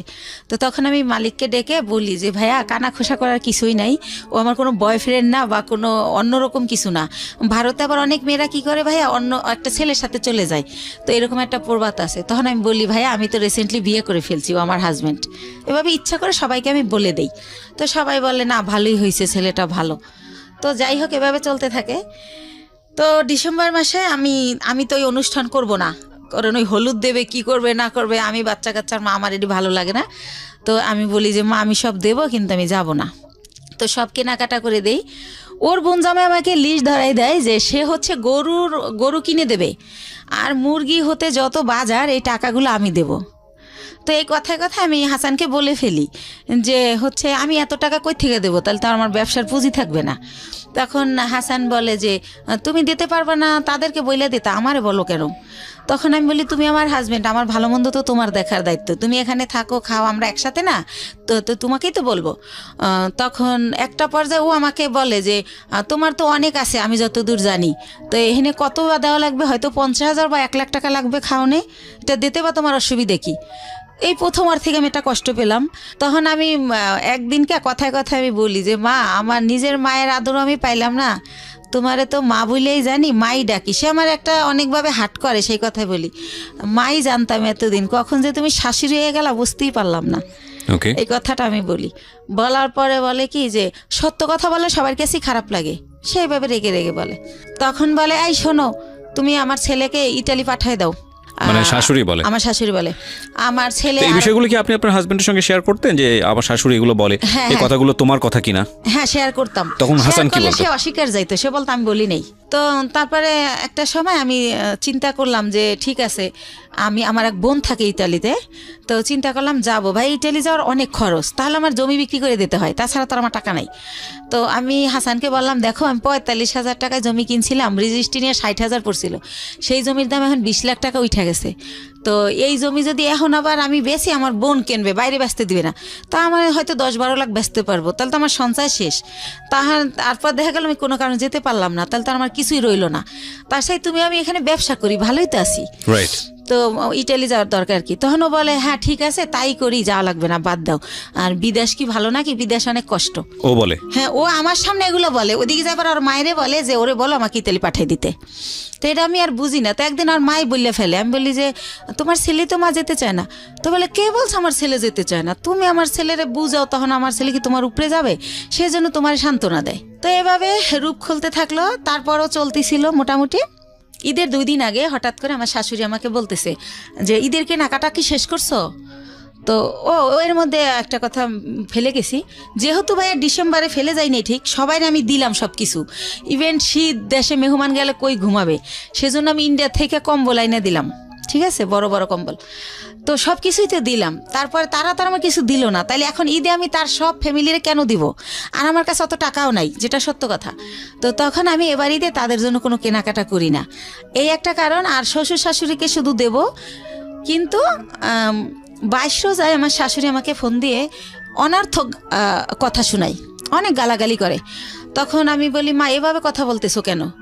তারপরে ভাইয়া ঈদের দিন সে সকালবেলা মার কাছে গেল আমার বাসার থেকে, যাওয়ার পরে সন্ধ্যাবেলা ওর বাসায় গেল, যায় বলতেছে যে আমি একটা ছেলে, আমার জীবনটাই ব্যর্থা, সিএনজি চালাইতাম তাই ভালো ছিল, একটা ঈদ গেল আমি বাবা মার কিছু দিতে পারলাম না, এবার বলতেছে। সংসারের খরচ থেকে ও দিত? না ও কই থেকে খরচ দিবে? ও জাস্ট একবার আমার সাথে ইন্ডিয়া গেছে, একবার আমার মালের সাথে ইন্ডিয়া গেছে, এই আমার কোনো টাকা দিত না। আচ্ছা, আমার খরচই চলতো, ও আমার ওখানে থাকতো খাইতো সবকিছু। উল্টো আরো ওর মার ওষুধ লাগবে 2,000 টাকা পাঠাও। ওর মা আবার বললো কি তোমার শ্বশুর একটু পর পর চা খায়, আমি লাকড়ির চুলা জ্বালাইতে পারি না।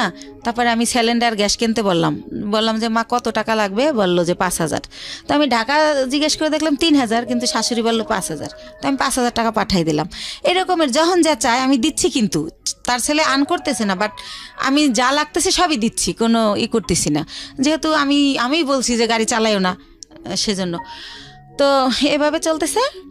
তো ঈদের 2 দিন পরে হাসান আমাকে বললো শোনো তোমার একটা কথা বলি, তুমি যেহেতু 5 লাখ টাকা দিতেছো না, তাহলে যতদিন আমার এই চাকরিটা না হয় ততদিন আমি তোমার বাসায় আসতে পারবো না, এটা নিয়ে তুমি কোনো ঝামেলা করবা না। তা আমি বললাম বাসায় আসবা না, থাকবা কোথায়? কয় শাহনাজের বাসায়। আমি শাহনাজের বাসায় তো 2টা রুম, একটা মায় থাকে, মুক্তা থাকে, আর একটা ওরা জামাইয়েরও থাকে, তুমি কোথায় থাকবা? কয় মার সাথেই থাকবো। তো এরপরে ভাইয়া কি হয়, রাতে থাকে না, আসে 1,000 টাকা 500 টাকা চায়, দেই আবার চলে যায়। ও ট্রেনিংয়ে যাইতে নাকি লাগে, লাঞ্চ করতে লাগে, ট্রেনিং করায়, কোথায় আগারগাঁও কোথায় সেটা বলে। তো আপনি সংসারের খরচ চাইতেন না? এটা তো দায়িত্ব, মানে সংসারটাকে ভরণ পোষণ করার। কার? তা আপনার হাজবেন্ডের। হ্যাঁ দায়িত্ব তো, কিন্তু সে তো কিছু করতেছে না। এই যে সে বলতেছে যে জব, সে তো সিএনজি চালাতো, কিন্তু সিএনজি তার মাই আমাকে বলছে ওরে চালাতে দিও না, ঠিক আছে? তখন কি অফ ছিল সিএনজি? হ্যাঁ অফ ছিল, তখন আর চালাতো না, বসে ছিল। ওকে, ও বসে ছিল বিদেই তো আমি আবার ওর পরিবারের সবকিছু খরচ দিতাম। বুঝতে পেরেছি। তো এভাবে হচ্ছে বলতেছে, আর ওই মাঝে মাঝে যায় আর চলে আসে, যায় চলে আসে, 10-15 মিনিট 20 মিনিট এভাবে থাকে। তো হঠাৎ করে কি হলো, ও গত মাসের 26 তারিখে আমাকে স্টেট কার্ড বইলে দিল যে দেখো আমার পরিবার চাচ্ছে না তোমার সাথে সংসার করি, তো তোমার সাথে আমার আর সংসারটা করা হবে না। ওকে। ও আর ওর বেকার থাকার আরেকটা কারণ ভাইয়া, যেটা হয় গত ঈদের 4-5 দিন পরে ওই যে ওই মেয়েটা শানু, ও আমার থেকে টাকা নিয়ে ওই মেয়েটাকে বাজার করে দেয়, ওই মেয়েটার ঘর ভাড়া দেয়। তো ওই ব্যাপারগুলো জানতে পারি, শানুই আমাকে বলে যে আপনি আটকাই রাখলেন না, ও তো আমারে কালো বাজার দিয়ে গেছে। তো এই ব্যাপারটা ওর মার সাথে আমি শেয়ার করি যে মা, ও আমার কাছে দিয়ে টাকা নিয়ে যদি তোমাদের দেয় আমার দুঃখ নাই, কিন্তু ওনা শানুরে দেয়। তখন বলে যে তুমি কালকে বাসায় এসো। তো ওনাদের বাসায় যাই, তখন ওর বাবা মা ওর মাথায় কোরআন শরীফ দেয়, কোরআন শরীফ মেইলা যে তুই কোরআন শরীফ শিয়া কয়া, শানুর বাসা আর কোনো দিন যাবি না। তখন ও এটা বলার পর আমরা বাসায় চলে আসি। আসার পর ও বলে কাজটা তুমি ঠিক করলা না, এই কথাটা তুমি যদি বাবা মাকে না বলতা তারা আমার এই কোরআন শরীফ নেওয়া হইতো না। তো আল্লাহর এমন হুকুম, ও কি করে, আমার ঈদের নতুন ড্রেস পরেই তার পরের দিনই সেই মেয়েটার বাসায় যায়। তখন ও ধরা খাই যায় যে ওখানে গেছে। তো যেদিন ধরা খায় তারপরে 2 দিন পরে ও দেখি যে প্যান্ট পরে না, দোকানে গেলে ও প্যান্ট পরে যেতে, এখন লুঙ্গি পরে যায়। তো কি হয়েছে, তো বলে যে আমার গোড়া উঠছে। এরকম পরে ভাই আস্তে আস্তে আল্লাহর কি জানি না আমি, ওইটা ওর হচ্ছে পুরা ইয়াটা একদম ঘা হয়ে যায়, পছন্দ হয়ে যায় একেবারে। তো পছন্দ হয়ে যায়, এখনো ছোট বাচ্চার মতো খাটে শুয়ে থাকে সোজা হইয়া, ওই একেবারে উলঙ্গ অবস্থায়, কাপড় পরতে পারে না। আর আমি সবসময় দরজা আটকায় রাখি, আমি বেরোইলেও আটকাই দেই, আবার ঢুকলেও আটকাই দেই, এইভাবে থাকে। তো এইভাবে ও 3 মাস ভোগে ভাইয়া। তো এইভাবে ওরা আমি কিভাবে ডাক্তারের কাছে নেব, তো আমি ছবি তুলে চর্ম বিশেষজ্ঞ, যৌন বিশেষজ্ঞরে দেখাই মেডিসিন নেই। তো যখন একটু ভালো হয় তারপর ওরা সরাসরি নিয়ে ডক্টর দেখাই। তো এইভাবে 3 মাস ভোগে তখন। তো ওই সময় আর বাপ মা আমাকে অজুহাত দেয় যে ওই মেয়েটার কাছে কোরআন নেওয়ার পরেও গেছে, এই জন্য আল্লাহ ওর এই পাপের শাস্তি এটা দিছে। তাই তুমি যদি ওরা গাড়ি চালাইতে না দাও, ও আর তাহলে আর ওই মেয়েটার কাছে যাওয়ার সুযোগ পাবে না, সবসময় তোমার সাথেই থাকবে, তাই তুমি আর গাড়ি চালান বন্ধ করে দাও। তো তারা এটা বলে। তো সব কিছু মিলেই ও বেকার থাকে, এই অসুস্থতার কারণে থাকতে হয়, এভাবে থাকে। তো যাই হোক, এখন যেটা মূল ঘটনায় আসতেছি, ও কি করলো, আমার এই 1.5 বছরের মধ্যে আমি এই ফার্স্ট ওই দিন ওরে অনেক কিছু বলে ফেলি। বলার পরে ও আমাকে ফোন দিয়ে যে লাউড দিয়েছে আমি সেটা জানি না, লাউড দিয়া বলে যে হ্যাঁ কি বলবো বলো। তারপর আমি ওর মা যে যা বলছে যে ইটালি পাঠানোর লেগে চাপ দিয়েছে এই সেই। তারপরে ও কি করলো, আসলো আপনার বাসায়? ও আর আসেই নাই, এই পর্যন্ত আর আসেই নাই। ও ওই দিনকা ওর মা যখন বলার পর ও আমাকে ফোনে অনেক খারাপ, ওর মা বোন শিখাই দিয়েছে, আর ও আমাকে বাজেভাবে গালি দেয়, অনেক গালি দেয়, আমার বাবা মা তুলে অনেক গালি দেয়, গালি টালি দিয়ে বলে যে আমি যাবো না, তোরে আর রাখবো না, তুই যা পারিস করিস না। আমরা এই জিনিসগুলো পারিবারিক কোন্দল, এগুলা নিয়ে কে কি বলেছে না বলেছে এত ইনডিটেইলে যেতে চাই না। আমি ইন্টারাপ্ট করছি আপনাকে। সেটা হচ্ছে যে আপনি আমাকে বলেন যে আপনি ভদ্রলোককে বিয়ে করেছিলেন কত বছর হলো? এই তো 1 বছর 3 মাস। 1 বছর 3 মাস। 1 বছর 3 মাসের মধ্যে আপনার সংসারে কোনো খরপোশনি দেয়নি, উল্টো আপনি ওনাকে এস্টাবলিশ করার চেষ্টা করেছেন। ওকে, এখন লাস্ট পর্যায়ে কি দাঁড়িয়েছে? উনি কি আপনার সঙ্গে আছেন নাকি আপনারা সেপারেট হয়ে গেছেন? না, এই যে 28 তারিখ আমার লাস্ট কথা হয়েছে, এরপরে আর এই পর্যন্ত কোনো যোগাযোগ সে আমার সাথে করে নাই। তার মা তার সিম ভেঙে ফেলছে, এখন আমি তারে ফোনে পাই না। তাহলে কি পেলেন? 1 বছর 3 মাসের শিক্ষাটা কি পেলেন, আর পুরো জীবন জুড়ে এই বৈবাহিক জীবনের শিক্ষাটা কি পেলেন? আপনি তো আজকের এই গল্পটাই বলতে এসেছেন। সবকিছু মিলিয়ে আপনি আমাকে এটা বলেন যে রেডিওতে এই গল্পটা আপনি কেন বললেন? আমি একটা মেসেজ পেয়েছি, সেটা আমি আমার মতো করে বলবো, বাট আপনি কেন আসলেন?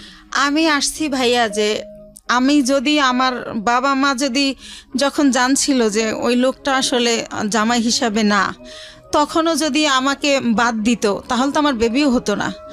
তারপরে যেহেতু আমার ভাই বোন সব এস্টাবলিশ, তাদের অনেক কিছু আছে, তারা বাইরে দেয়, কিন্তু আমি আমার বাচ্চা 2টা নিয়ে এত কষ্ট করি, এটা তারা চোখেই দেখে না।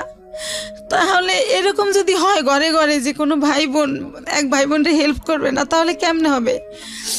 তারপরে জীবনের প্রথম পার্টটা নিয়ে আমি শুধু এতটুকুই বলতে পারি যে আপনি অনেক দুর্ভাগ্যবান, এবং আপনার ফ্যামিলি আপনার প্রতি যেটা করেছে সেটা ভয়াবহ রকমের অবিবেচকের মতো কাজ করেছে। আপনার বাবা বেঁচে আছেন?